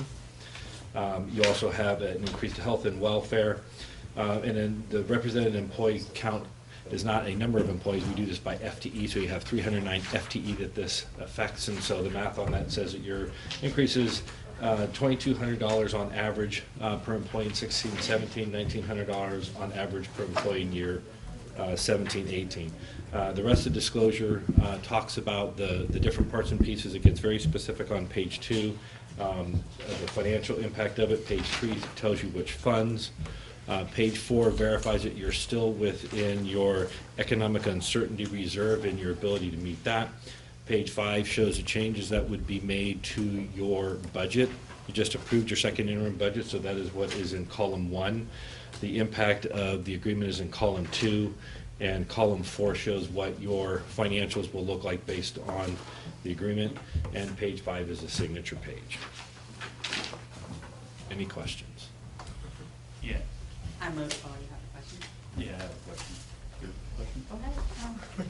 You didn't have a question? I was gonna move it, but Oh, go ahead. okay. Just quickly, I mean, is the increase in salaries accounted for in terms of our PERS contributions? When we look at what the new PERS rate is, have we increased via the salary increases into how much we calculated, how much more we are going to have to be paying into PERS? Yes. The AB 1200 agreement has that for the 16, 17, 17, 18 year. When we did the multi-year projection at second interim, we had dropping to the bottom line an unappropriated amount, which we almost hit this to the bullet. I think we had a $50,000 variance compared to what we thought. And so that was actually rolled in up top, and it was accounted for in the multi-year projection when you saw the additional PERS increase in budget year 2 and 3. So yes, it is in there. Okay. And then you mentioned the FTE positions. Are these just filled positions currently, or are they full-time positions that are filled plus vacancies? Now, when we give you an FTE count, it is the full-time equivalent of active staff.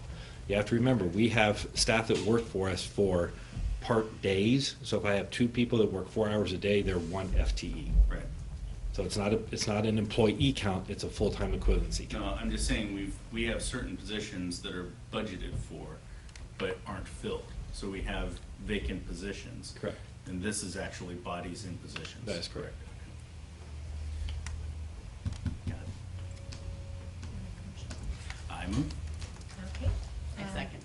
Okay, so we have a first and second, and do you see who? So, and all those in favor say aye. Aye. And I too vote aye. Thank you. So that takes us to board governance. We're at the second, P1, the second read and approval of board policy 3470. That's the debt insurance and management.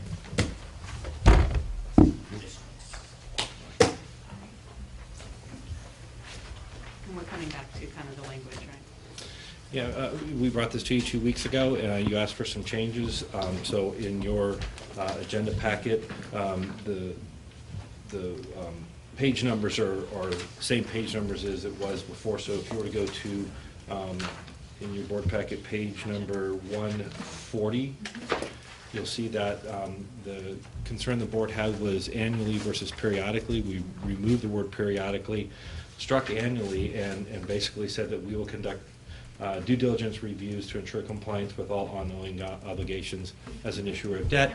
And we said if we have money in a district project fund, we'll do it annually. If we don't have money in a district project fund, we'll do it every 3 to 5 years. Perfect. Thank you, I appreciate that. Thank you. Appreciate the clarification. Do we need a resolution to adopt this? It's a second read, so we have to move it. Second read's an action item. We have to move it, right? So unless there's questions, can I move to vote? Move to vote? Okay. Any second? Second. And all those in favor? Aye. I too vote aye. Thank you very much. Thank you. So that takes us to P2, which is discussion and action, Board of Education reorganization for committees. We had a couple changes with our committees. One committee is Board Trustee Cruz did step down from the 2x2, and then also the preschool position was folded into the consortium.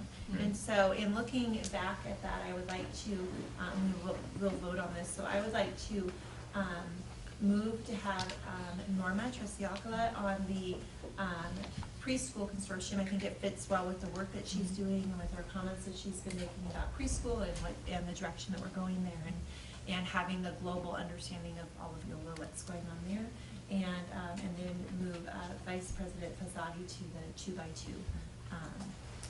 So, Make a motion to do that? okay, and can I have a second? Second. Okay, and all those in favor? Aye. I too The vote person who aye. doesn't nominate doesn't move. It's okay. Do you vote aye? Would you All like those to, opposed? would you like to vote? It's or okay, move? no, I'm just being pithy. All those opposed? Abstain? Aye. I'm gonna throw something. Trying to figure you out. No, the two people who were nominated were not were the two people who moved and seconded it versus the person Oh. who wasn't being nominated. I see what you're saying. But when we do our votes at the beginning, we vote. That's because you're on some fabulous committees and you're delegate. I You're a moved and delegate. seconded it, is what I'm saying, right? I'm like, Okay, so that takes us to the first read of the Board Policy and Administrative Regulations, Series 3000, Business and Non-Instructional Operations. Come on down. Thank you, President Kirby Gonzalez. The board has originally approved Board Policy 0460 earlier in the school year. And each quarter, California School Boards Association brings forward revisions to certain policies that have maybe some education code change or some legislative changes. So in this particular policy, having to do with the local control and accountability plan, if we can bring our attention to this particular board policy on page 3, the highlighted language has been added through CSBA, and it reads, evaluation shall include but not be limited to an assessment of district and school performance based on evaluation rubrics adopted by the State Board of Education pursuant to Education Code 52064.5. That is the new language that has been added into policy. In addition, on page 4. Can I ask a question there? Sure. So, is this talking about state testing data? Or what is this talking about? It is inclusive of local assessments and the CAS, the So, SBAC. I actually would, there's a lot of teachers who teach who don't have this data on them, right? And thinking of Right. first, second, third grade Exactly. teachers. I feel like in some ways this penalizes teachers. I certainly believe that if you're teaching in some of our hardest to serve areas, that this can be not an appropriate measure. And I certainly know teachers, I myself having moved schools, and suddenly, you know, my scores went shoo. And so it wasn't because I was a better teacher than I was the year before. So I just worry that this language can have some negative repercussions. While I think it's very important to look at our data, I worry about putting this in evaluations, especially because it doesn't go to all staff members too. I don't think there's equity there. Right, and so just for clarification, the evaluation is the evaluation of the district through the board's lens. And so evaluation, what they're trying to do is include what the State Board of Education has approved for the rubrics to monitor progress. I'm sorry. Yeah, that's okay. That's okay. It says the word evaluation, and evaluation is really for the district itself to monitor their progress. Yeah, okay. Yeah, I just want to support the dashboard concept. Yes. That we learned about last time. No, I completely understand the dashboard concept, which I have some questions about, but I absolutely support. Yes, okay. Sorry about that. No, I'm glad that, actually, that was a very good question, because it could have, many people could have thought that. So we sorry, this is our problem right now, is that this board policy was talked about last meeting, and so I think our page numbers, we have some changes because other board My members. page 3 is different than your page 3. This is the local, This is the local control. this is the LCAP. Oh, so it's 0460. So let's just give one second. to Yeah, clarify. that's totally good.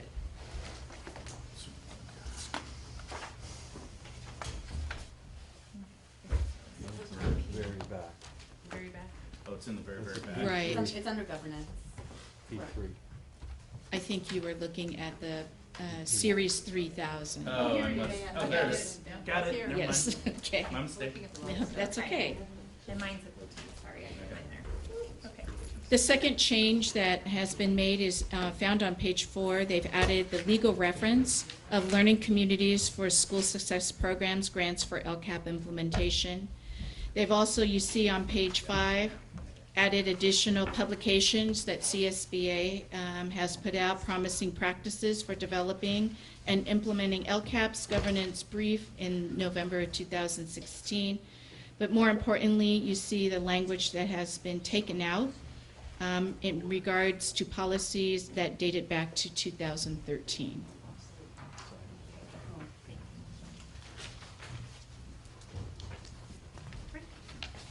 This is the first read, right? This is the first read. If the board would like to make any changes or any recommendations, we'll be happy to bring it back without the highlights and the language, and we'll bring it back in final form at the next meeting. It looks And good it's to me. ready to adopt, so next read. Yeah. Great. Okay, thank you. Sounds good.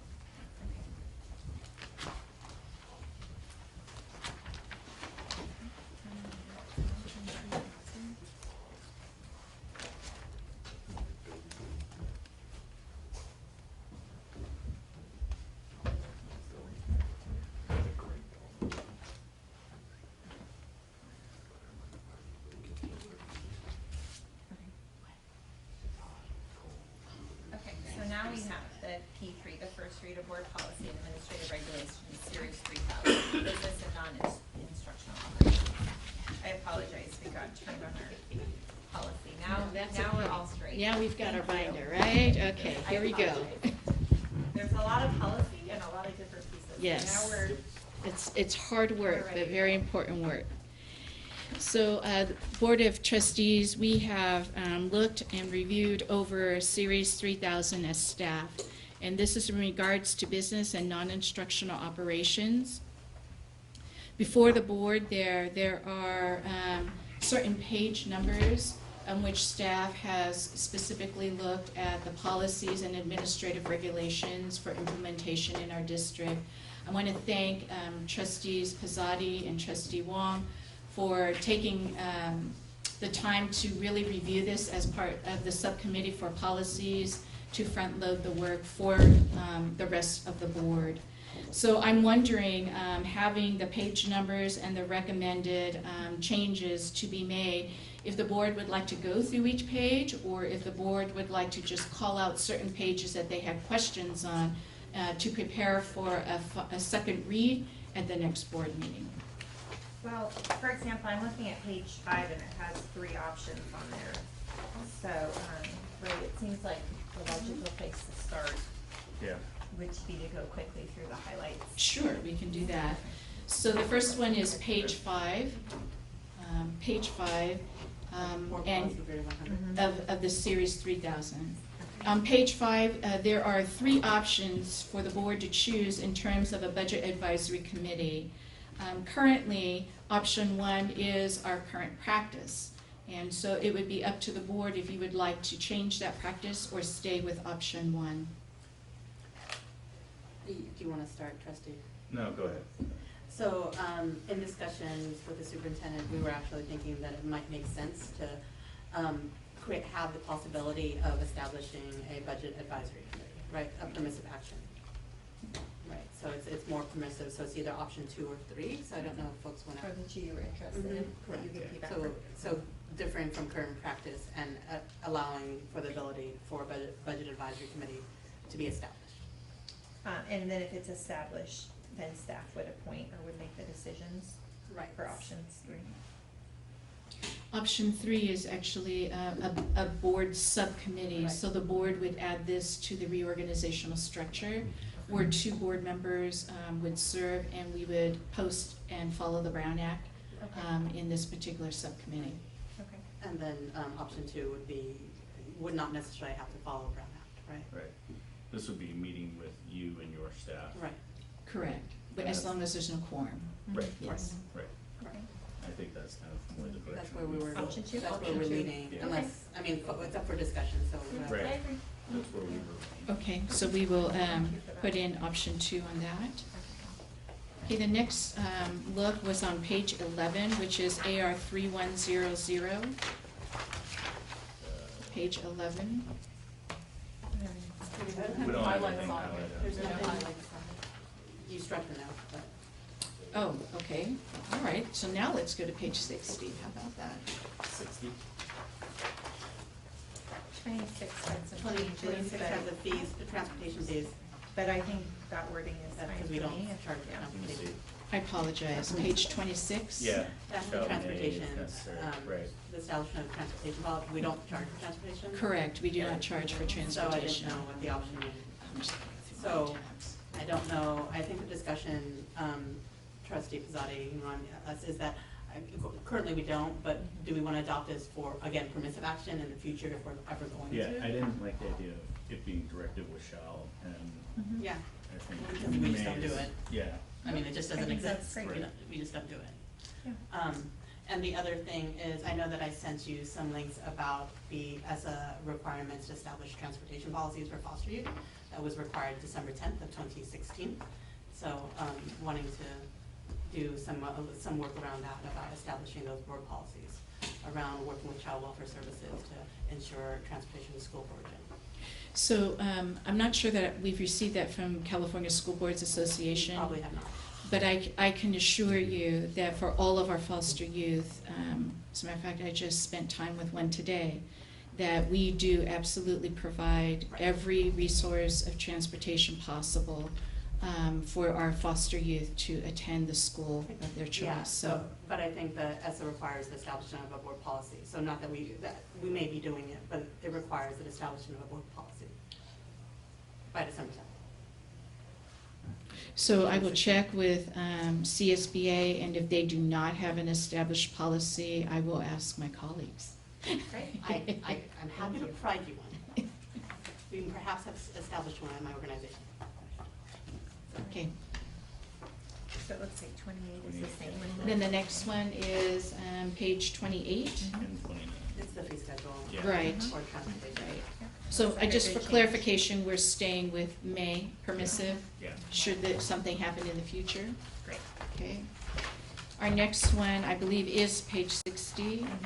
And the committee feels, the committee had asked for clarification on this particular added language in terms of the exception of the situation that falls under BP 3311.1, and I'm going to ask Scott Mansberger to clarify that. So the reason for the additional language is without the additional language saying that, because we are an UPCA district, which means we don't have to go out to, UPCA district, it's the Uniform, Universal California Purchasing. So it increases the bid limit on a construction project.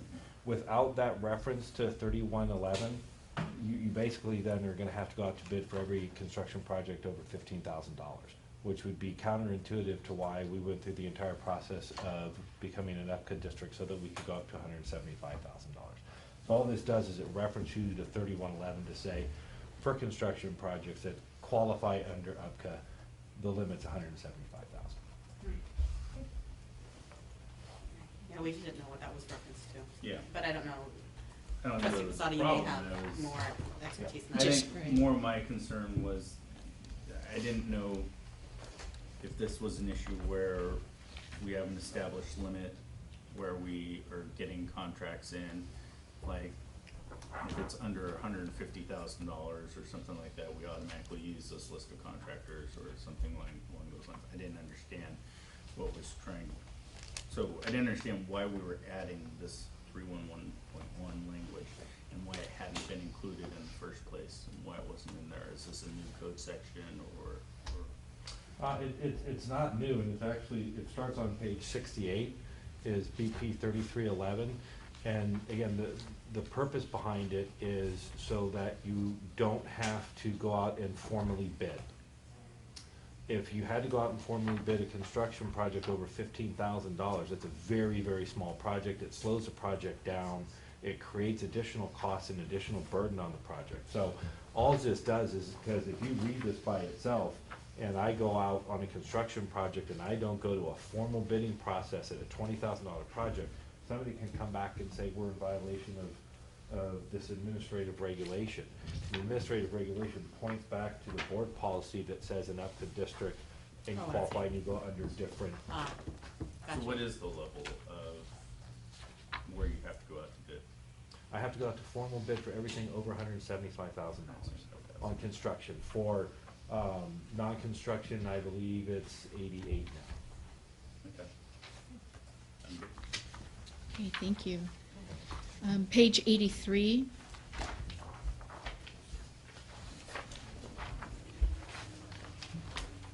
On page 83, option 2 is our current practice out of the 2 options that are listed with CSBA. We were okay with that. Yeah. We were Yeah. with that.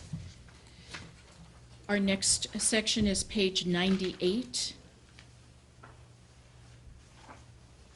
We recommended 1, 2, 3, 4 paragraphs down, deleting that in accordance with government code. Yes, it has a red Page strike, page 98. All of this.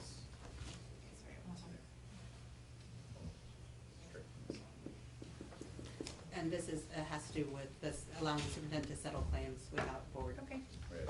So we would want to have a hand in it, unless anybody disagrees. We always wanted to have a hand in it. Unless somebody else agrees. And so does the superintendent, thank you.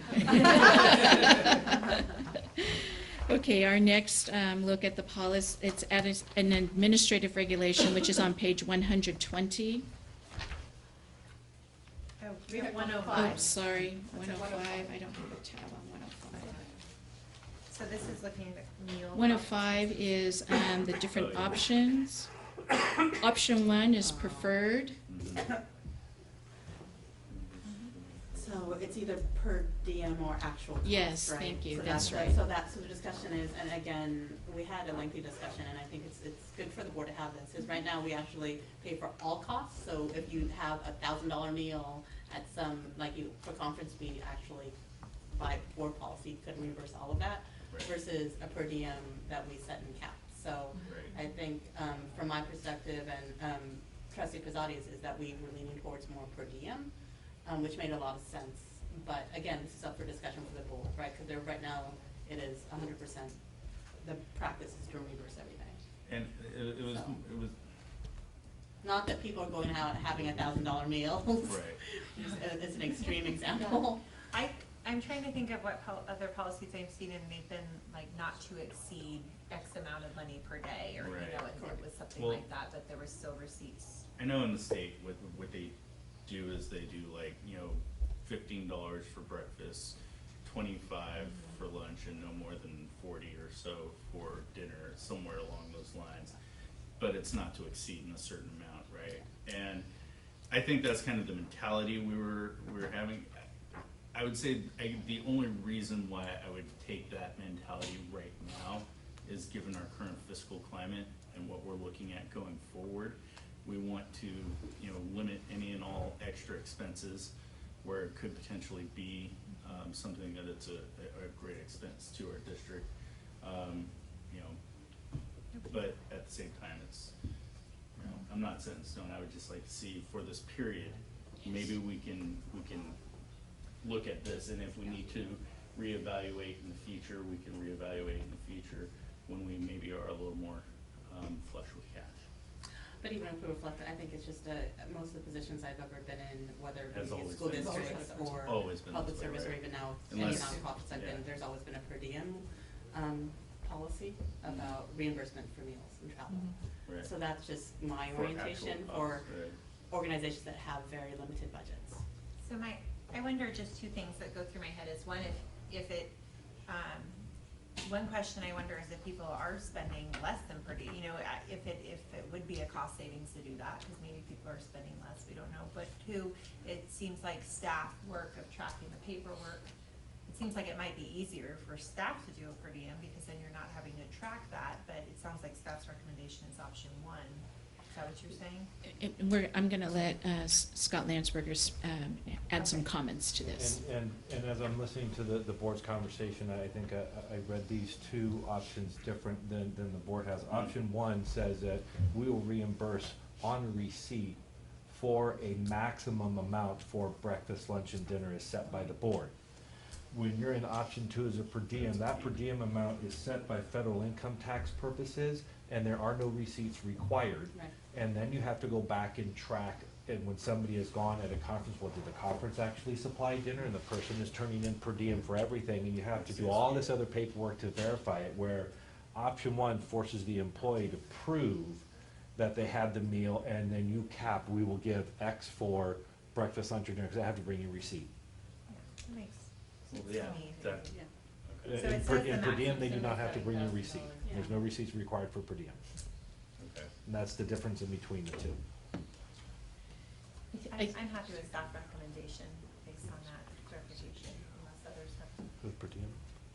No, they're not going to receive it. I think at this Per diem. point, But then that means we have to set a price. yes, On that sometimes. you want to set a price, and I think really the best practice is always to have the receipts of the cross-reference, especially with our auditing processes. So Right.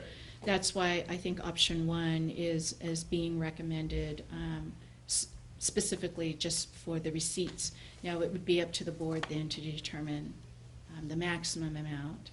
Do we have a current rate right now that we could just? No. No, we can bring that back. This is the first read, we can bring that back to you for your Okay. second. We can read. look at other Would this- districts and would see this what they do.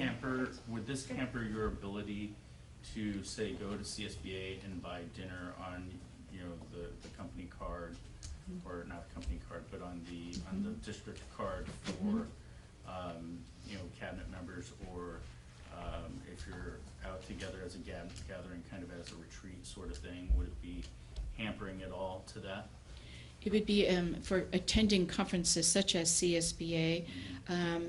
I would not be paying for it. It would be, the board would, We Oh, would wait. each be using our own per diem, pay for it? that would be one, it could be one way.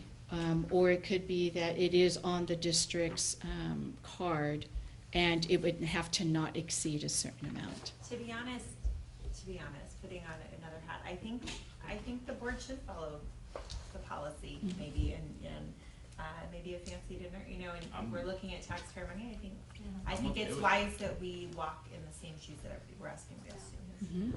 I think the other thing for when we talked about option two is actually being able to, those who don't necessarily have the money up front to pay for certain costs, to be able to give that to teachers, right? I don't know, that's what the discussion we had, but not sure if If that's, I followed some- correctly. If somebody's Per diem. traveling on behalf of the district and they know they're gonna be traveling and they're gonna have meals and a meal expense, they can apply for an advance. Right. And we'll provide them with an advance to cover meal costs. Right, and so not, we'll have to worry about, like you said, Sarah, the receipt and cost and tracking that. They still would have. They would still have to turn in the We receipt. Still have to For turn per in diem. receipts, right? Yes. Well, not for per diem. Yeah, that's what I'm saying, so when we, again, I'm not, I haven't, it's still open for discussion, so I think that for me, when we were leaning originally, trustee Pizzotti, towards per diem is sort of that Right. not tracking receipts, right? And that the Right. ability to actually get an advance and say the conference is paying for lunch, blah, blah, blah, and to get that advance.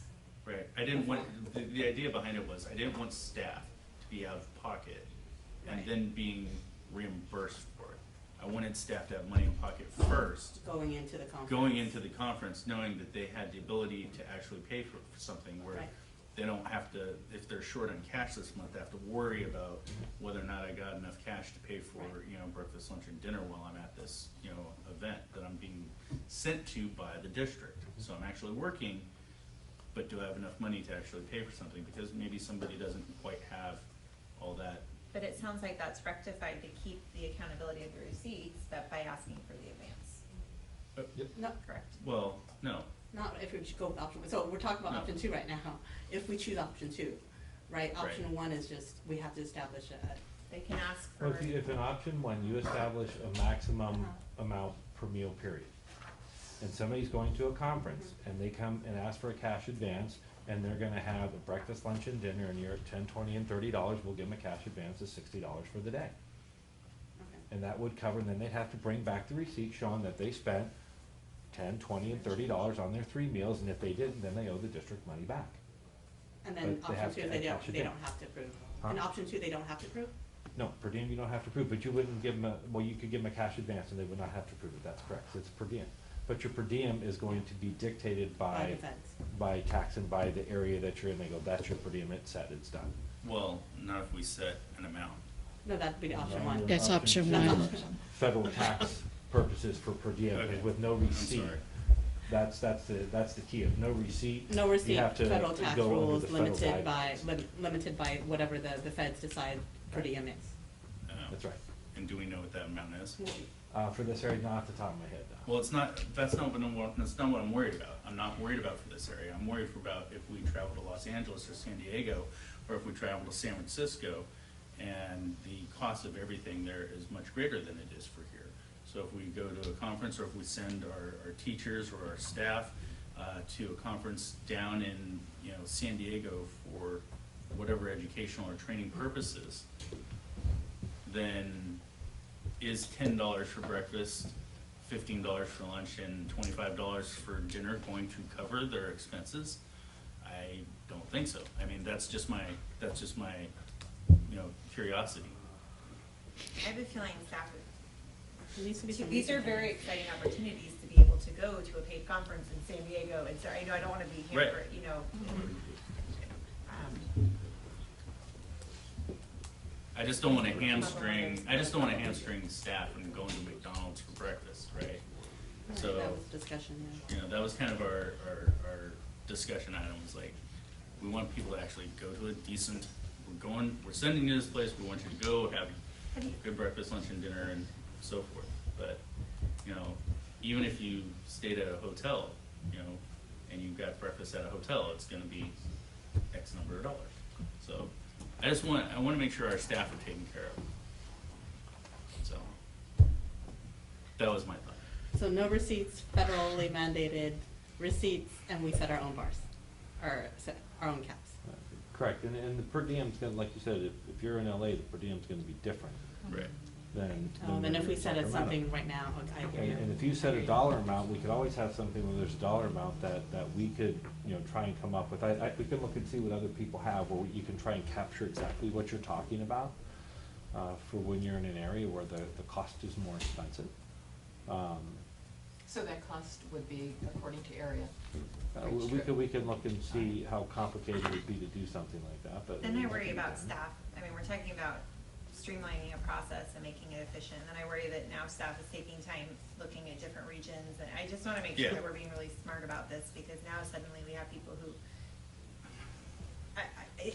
I'm just wondering if it's important enough for a $2 change to have this process that you're talking about, or whatever it might be. Well, and it's also, I think what's important is that we don't have, staff paying out of pocket, for this by then having to provide, what they spent first. They go, and getting it in advance, that's great. But then isn't that option 2, right? You No, can you do, can you call can do advance. option 1 So- on an advance first. Yeah, so option 1 is receipts, and the board establishes the maximums. Correct. Option 2 is no receipts, and we're driven by the federal maximums. Correct. Those are the two differences. Well, I'm So for you- option 1. I'm for option 1 too, but we then would need to find out what's our maximum. Well, and We need to that's what decide on we're that. We don't have recommending. one, so We'll we go have to look come and back. see what others are doing. Thank you. Yes, okay, so we will bring back options for option have full 1 discussion, 'cause I know that's what we of want. what Yeah, other no. school districts around us are doing. Okay, very good. Yeah. Thank you. I believe our next one is on page 120, which is the administrative regulation for petty cash. The recommendation is to increase our current amount of petty cash at sites of $200 to $500. And I think the discussion on that was had to do with the PTOs or Just emergency cash on. emergency. Emergent, yeah. I mean, or you can explain to us. Yeah, Right. It's emergency cash. Yeah. PTO does not have access to Oh. district funds. That's what I thought. They're independent entities. Yeah, yeah, I mean, it's emergency cash, so. Something happens and they need some cash. The issue, if they have a couple events that happen within a 30-day period of time where they haven't reimbursed, because you typically reimburse petty Oh, cash yeah. once a month, they won't have enough money. I wasn't. Okay. Fine with it. On page 137, it's being recommended on page 137 towards the bottom to strike the language, the cost of debt issued for major capital repairs or replacements. So we just needed some explanation on it. That's why I think that's what we flagged in our discussion. We didn't know, we just wanted to hear the reasoning why. We were striking it. 34-7, we just took action on and approved it by. Yeah, I'll is that explain what it the is? reasoning why. The reason why is because you already have the CIP, you've done the evaluation. We update the CIP as we finish doing additional work, and it's kind of redundant to do an analysis before every single project. That's what, you've already Yeah. paid for that. Gotcha. So the next look would be at page 159, in which we recommend the striking of the exhibit. Okay. Our next is page 162, and this is about tobacco-free schools. And I think we had a discussion about the impact of marijuana. Marijuana. Yes. Yeah. So kind of including, because of the current law, to probably align that with Right. current law. Yes. Okay. Great. Okay, the No next, coming high to. Right. Scott, no comment. Yeah, okay. the next look is on page 201. There is quite a bit of discussion in regards to page 201 and 202 regarding our police services. So we, as a district, we do not have our own police department. We do not have our own security department.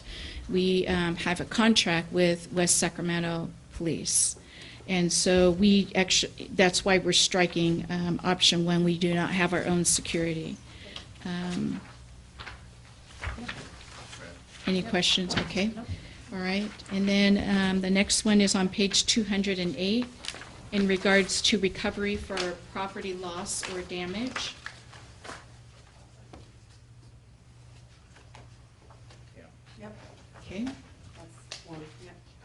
I mean, does anybody Unless want So somebody this else is has a asking problem. for a reward if we have something missing and we're trying to get information? Is For that what this is? vandalism, anytime there's a vandalism. Right, there. so the Have board we offered authorized. rewards then in the past?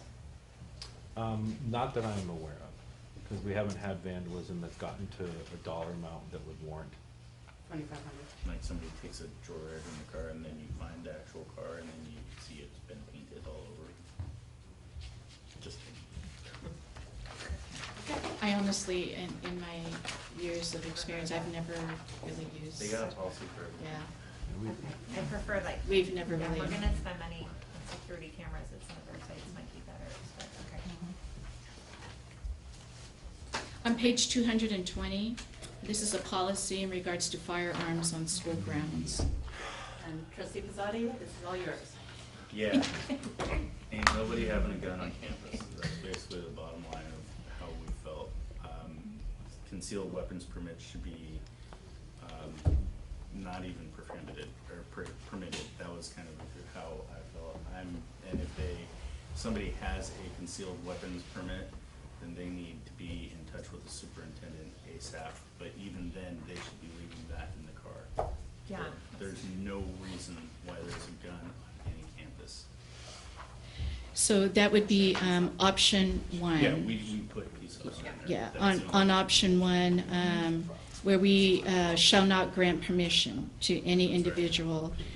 We did receive a little bit of language from legal counsel to include no firearm or ammunition on any school campus and property of the district regardless of a CCW. I just have to comment how happy I am to be on a board where this is not even controversial or a question, because as you know, the law allows for the superintendent to give a waiver, and the superintendent can confidentially give a waiver, and there can be somebody or a gun kept on a campus. And I am so glad that we're in a district where we are definitely opposed to that, especially as I brought up earlier, seeing the documentary with Sandy Hook, and I'm absolutely 100% supportive of this. Yes, And I'm glad we don't live in Kern County, so. Right. And I guess my Wow. my comment is, We're or right question up the is hill. for council on this one. With that. In terms of a concealed weapons permit is required to disclose directly to the superintendent. Does the superintendent still have the ability to say, even if somebody has a CCW, no, you can't carry on campus? Can you repeat your question? Because So, while an individual with a concealed weapons permit has one, they're required to report to the superintendent. Correct. Can the superintendent say, you're not allowed to carry that firearm due to board policy on campus? Yes, unless it's a peace officer. There Right, no, may be peace officer exceptions is for fine. retired peace officers as well. Right. It becomes a little bit more ambiguous for non-school sites that are owned by school districts and what authority the board and the superintendent have in those Right. instances. Peace officers are completely excluded from this conversation. I'm saying just somebody with a CCW as a non-peace officer or reserve peace officer or a retired peace officer. The superintendent is the only one that has the authority to grant that permission. So my And understanding is the shall law. not grant that permission. And my understanding is the That's law what already option says one no, says. right? The law says no, you won't, Unless, unless this correct. happens, and we're saying that. Right. Right. The other thing to note is when we review board policies and regulations, Series 5000, we can also supplement language to support this particular policy in regards to all school activities that are not on campus and things like that. So we can also align some of that language in Series 5000 to support this. So we will clean this up for the board to review at second read. And as the superintendent, I thank you also for, I definitely don't want that responsibility. On page 224, we are recommending just to strike the exhibit since we are structuring the language accordingly on that one particular policy. I believe the next one is on page 257. And this is regarding the transportation routes and services. And so what you see here, 252. oh, I'm sorry, They're minor, but 252. Risk management? I don't have any changes on We that. have, Help me I with have the that. same thing. 3541. It's 252 and it begins with transportation, Oh. routes, and services. Okay, so my numberings are I off. have 257, my page 257. So, our pages are just a little different. yeah, the page numbers are a little bit Okay. different. So I'll go by Administrative Regulation 3541. Okay. Administration 3541. And this is in regards to transportation routes and services. So what you see here in the red lettering is what we currently have in place. And I know that trustees Pizzotti and Wong, you had some other recommendations and suggestions for the board to consider. Yeah. I wanted it to be much less than that. Yeah, but I 'cause know the that there's a kindergarten, grace- 3/4. Yeah, go ahead. Part of it is like imagining my, my 5-year-old walking 3/4 of a mile and all of that wonderful stuff. So, I don't remember the details of this, but, we were talking about smaller, Yes. a smaller kind of,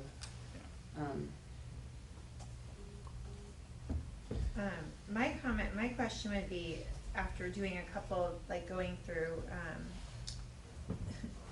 because I did spend some time going through our maps at one point, and like drawing arrows to, where students were going to school, and I was trying to calculate how far kids were going, and there were two places that really stood out, and one was the very end of Bridgeway Lakes that goes to Southport, which there's no way you can walk on Jefferson if you're a kid. I mean, and then if you bike around, I don't know how you would, it's a really difficult way to even get there, and it has to be more than 3/4 miles. So are those kids being bused? Because I didn't think they were. Do you know? Do you It's know? a long way. Maybe, They're no, I not. don't think so. There's, I'll have to go back and double check, but when the board went through budget reductions in 2011-12, home-to-school transportation for elementary schools was eliminated. You have home-to-school transportation for high school only. You do have two areas that you're currently providing home-to-school transportation for elementary schools for. One is the Triangle, which is the area off by Rayleigh Field where those kids are going to Westmore Oaks. And the other one is the very end of West Cap, all the way down by the 80 overpass. There's some houses there, and I believe there's a trailer park in that area, and those kids go to Westfield, and we have a route that runs down there. That is the only home-to-school transportation routes that you have. You do have, depending upon overflow and capacity issues at the schools, if we have to move a kid, which we try not to, we will do some of that overflow in between the schools, and we had, I think, 2 years ago, just a bus running a circular route, one in the north and one in the south. But you really only have two established areas that you are providing home-to-school transportation for elementary school students. And I think that those two places make sense too, especially thinking about the route that they would go and, not being safe. And it was crossing West Cap was the concern. Yeah, Well, absolutely. And I think my thought was, if you have a child that lives at the very, very end of Yeah. Bridgeway Lakes, Yeah. even if they go to Bridgeway Island, that's a long way for a kindergarten through 3 as to what it was before. If you go through K through 6, that's still a long way to go. It's well over 3/4 of a mile. So I would argue it is a long way, because I ride my bike on that. Right. My daughter can finally ride her bike that far. So it is I would say absolutely it is a long way, but I would say it's a safe way. And so when I look at this, I think about where's not Absolutely. a safe way. And I don't think it's safe for kids to be going to Southport who are at the end. I don't know how many of those that we Well- have or what our numbers would be, because I know we've lost a lot of those families who ride a bus to school. And I would At a even, different school. I would even say it's not all that safe with all the people that go racing out Southport, because that's the only way you can get to Bridgeway is you start racing down, Southport. At least there are sidewalks they there. go on the sidewalk. Can I But ask it's you- just a little more dangerous. process question. Is this saying that we have to provide transportation if it's outside of these boundary minimums? No, these are just the mileage, walking distances that were set, I believe in 2010. Right. And after these were set, due to budget constraints, the board did not provide home-to-school transportation for elementary school students. So So if do you were we to need make a this change AR? here without bringing back elementary school Right. transportation, it's not going to really do anything That's- unless you then direct us to go Right. and determine Right. where we would have routes based on the changes that you make to the walking distance. Right, so that's about, I guess that's my question, like, we're having this conversation, and it just occurred to me that we don't It's a field provide, conversation, yeah. because this is Yeah. a shall. Yeah, I This is, think- we don't provide this. I think if we get to the point where we So- start providing elementary school transportation Oh, it across the says board, shall, right. then you. So then you I'm do sorry, we went through this was one of the last ones, so I don't know if it's necessary, because we don't provide this, Well- except for in those cases for special education, which we are required to. But this- Correct. So I'm trying to figure out, like, if we don't provide it, why, I guess that was my note, why is it necessary? Well, the board policy defines the eligibility. Right, okay. Okay, because you do have eligibility in here for. Shall be eligible, so- high school students. And this is on. And you have eligibility in here for, it's all grade levels, it's not just the kids that are Right, not. so, but you're saying right now it's not applicable to our elementary students? Correct. But you are using it, but there must be some policy, because we are using it in two situations. We're using it for the West Monroe situation, and we're using it for the West Capitol Right, and you may situation. So it mix it. seems like we should have some sort of policy on the books of what that means. Why are we doing it there, or, you know, and then if, and I know busing is very expensive, and so I'm not Right. saying that we can afford Right. to do all this, but it just might be, what is that policy that determine these two? And then as things build and change, is there any others that fall into that same policy? I think would be helpful to know. And I mean, as I understand that this is, you know, if we ever did this. No, this is a shall. This is a shall. Then, okay. This is a mandate. Then Well, it shall be we've been, eligible. then we've been Shall be violating eligible. this board policy? No, 'cause it says Shall be student- eligible. They Okay. are eligible for. They're Does it? eligible and the board didn't fund it, so. Okay. Yeah, that's So correct. I To guess budget- my to your point budget is, at process. some point in the future, this is a priority for me to fund in the future. That's, should we have the ability to do so, that's one of the things that I would like to see happen. But I would certainly like to see a change in these, you know, in these boundaries of how far it must be. I don't know that we have to address it now is kind of the point. You know, I don't have enough knowledge to figure out what, Right. is it 3/4 and a quarter, 2 and a quarter? I mean, it just seems a very, like, at some point, like, I don't know, Well, I know I can't get my little girl to ride a bike for, 3/4 of a mile. right, so. So I'm wondering if the board would like for us to bring back some suggested language for the second read. And what I'm hearing a couple of things. One, to look into if we do not currently provide transportation for the K-8 students, and we have a few exceptions, what would legal counsel's suggestion be on that? So we can send that to our legal counsel for some suggested language on that. And then the other thing I'm kind of hearing is about determining whether it's 3/4 of a mile Yeah. or less. And And remind me, Linda, in our MIG 2, it's like ARs, if we say establish general rules, we can just trust you all to figure that out for us? the regulations are how we implement the policy. Right. So it's determined by the board how you would staff to implement the policy. So if we were more general and didn't say it's 3/4 of a mile or 1.5, I mean, could we just be more general and broad about the regulation? I can tell you. Sounds like there's safety issues, more is why they've done. Right, and perhaps that legal counsel can help us with some of that language in regards to safety concerns.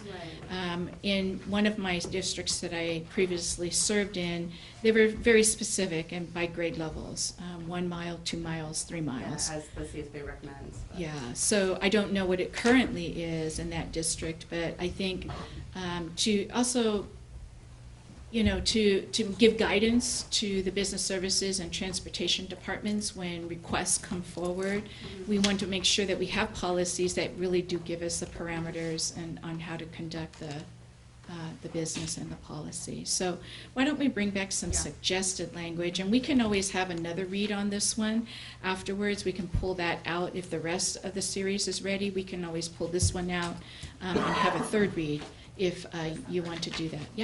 Yeah, we can definitely do that. Okay, I believe our next one has to do with Administrative Regulation 3541.1. Mine is 261. I got 257. 257. You're going by the one that we actually Yes, had. but I'm going, because I have You're the notes same in one. here. Yeah, no, Because I have the my same one. notes of your comments and everything, so that's why. Okay, so this one, option 2 is being recommended specifically on this one. And so we're striking out option 1 about private vehicles. Prohibition of. Oh, perfect, good, thank you. Okay, all right, and the next one, then we would strike the exhibit for that.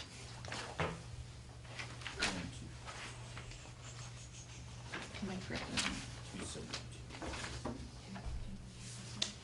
We're going with option Wait. 2. where you We're go going to by- exhibit we're 2. So we're We're going going to to exhibit exhibit 2, not.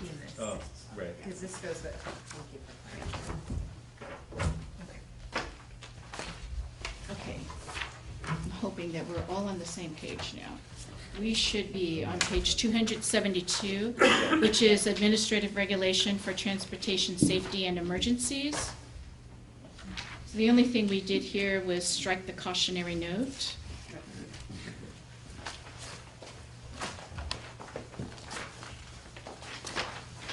Okay, we're almost done, almost done. Thank you for, I know this is a long process, thank you for walking us through Almost this. done. Page 286, which is the board policy for food service operations in the cafeteria fund. So on page 286, we have 2 options in regards to the food service employees here. So Trustee Prasadi and Trustee Wong, do you want to provide the comments on that? just getting paid out of the cafeteria funds before the general fund. Yeah, they always do, yeah. Yeah. Yes, we always want to make sure we do the designated fund. Okay, all right, very good. And next we have page 293, which is the policy on the summer meal program. Oh, yeah. We're striking the note there, which is also the same on page 329, where we talk about in board policy 3600 on consultants. Can I ask, I'm sorry, just to clarify, why the language is striped about summer school meals? It's cautionary note. It's cautionary. It's note. just cautionary It's note. just a note. It has no effect. It's not it's just a note. But we do offer summer meals for students. Yes. Okay, good, I just wanted to make Yes. sure that didn't. Okay, thank you. Mhm. Page 329, It's just a cautionary cautionary Okay, I note. understand. And woo-hoo, We're that's done. it. Yay! Okay. So what we will do is bring back suggestions and options for the discussed policies and regulations for our next read for the board. And also, if we can, if I can get some direction from the board in terms of the next set of policies, we'd like to give to trustees Pizzati and Wong Series 4000 to be able to do a first read on at our next board meeting, if that's at all possible. Also, Are you asking Sign permission them to up. give We'll us give you lots of, we'll give you binders. also, I had a bill that I wanted us to refer to the committee to take a look at. I wanted to refer AB, I think it was 1461. I think I sent Trustee Wong and Linda an email about it, but I just want to make sure that the board was in agreement to send it to the committee to review for analysis on potential impacts. The district. On What is legislation. 1461? Yeah, or 1487, it was 1487, and it has to do with,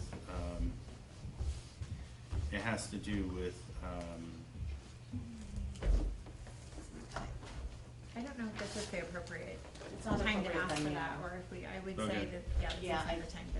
Thank you for that. For that, and I Christine. don't think, where would I ask for it? We would have to agendize it and then talk about it. Yeah. Correct. You can put it on your agenda and you can talk about it at your piece and then bring it to us if you see fit after your meeting. Okay, so do we need to even agendize it to discuss, to have it referred? Not here, that's in your. Not here, that's in our subcommittee. Well, okay, Let's talk about process later. okay. Okay. All right, so that takes us, I did, unfortunately, get my binder all mixed up. So that takes us though to, the first read of board policy 0460, the local control accountability plan. We did that. Okay, so I just got all out of, sorry. Okay, so then, we're done. We are done. Okay. Yes, we are, unless you want to talk about future board items To work and on governance, this, but. Well, I added the policy myself in here and I put it in a funny place, so I got my binder all messed up. All right. For governance, can I, So, future, do we have to speak about moving consent to beginning now, or is that just a decision? So we can have that discussion later. So future board agenda items, and they're listed here. Are there any other future board agenda items with your blue sheet filled out? Otherwise, we'll Give talk me a blue later. sheet. Just kidding. Otherwise, we can talk about it. Okay, then can I have a motion to adjourn? So moved. Okay. Second. Second, okay, all those in favor say aye. Aye. I too vote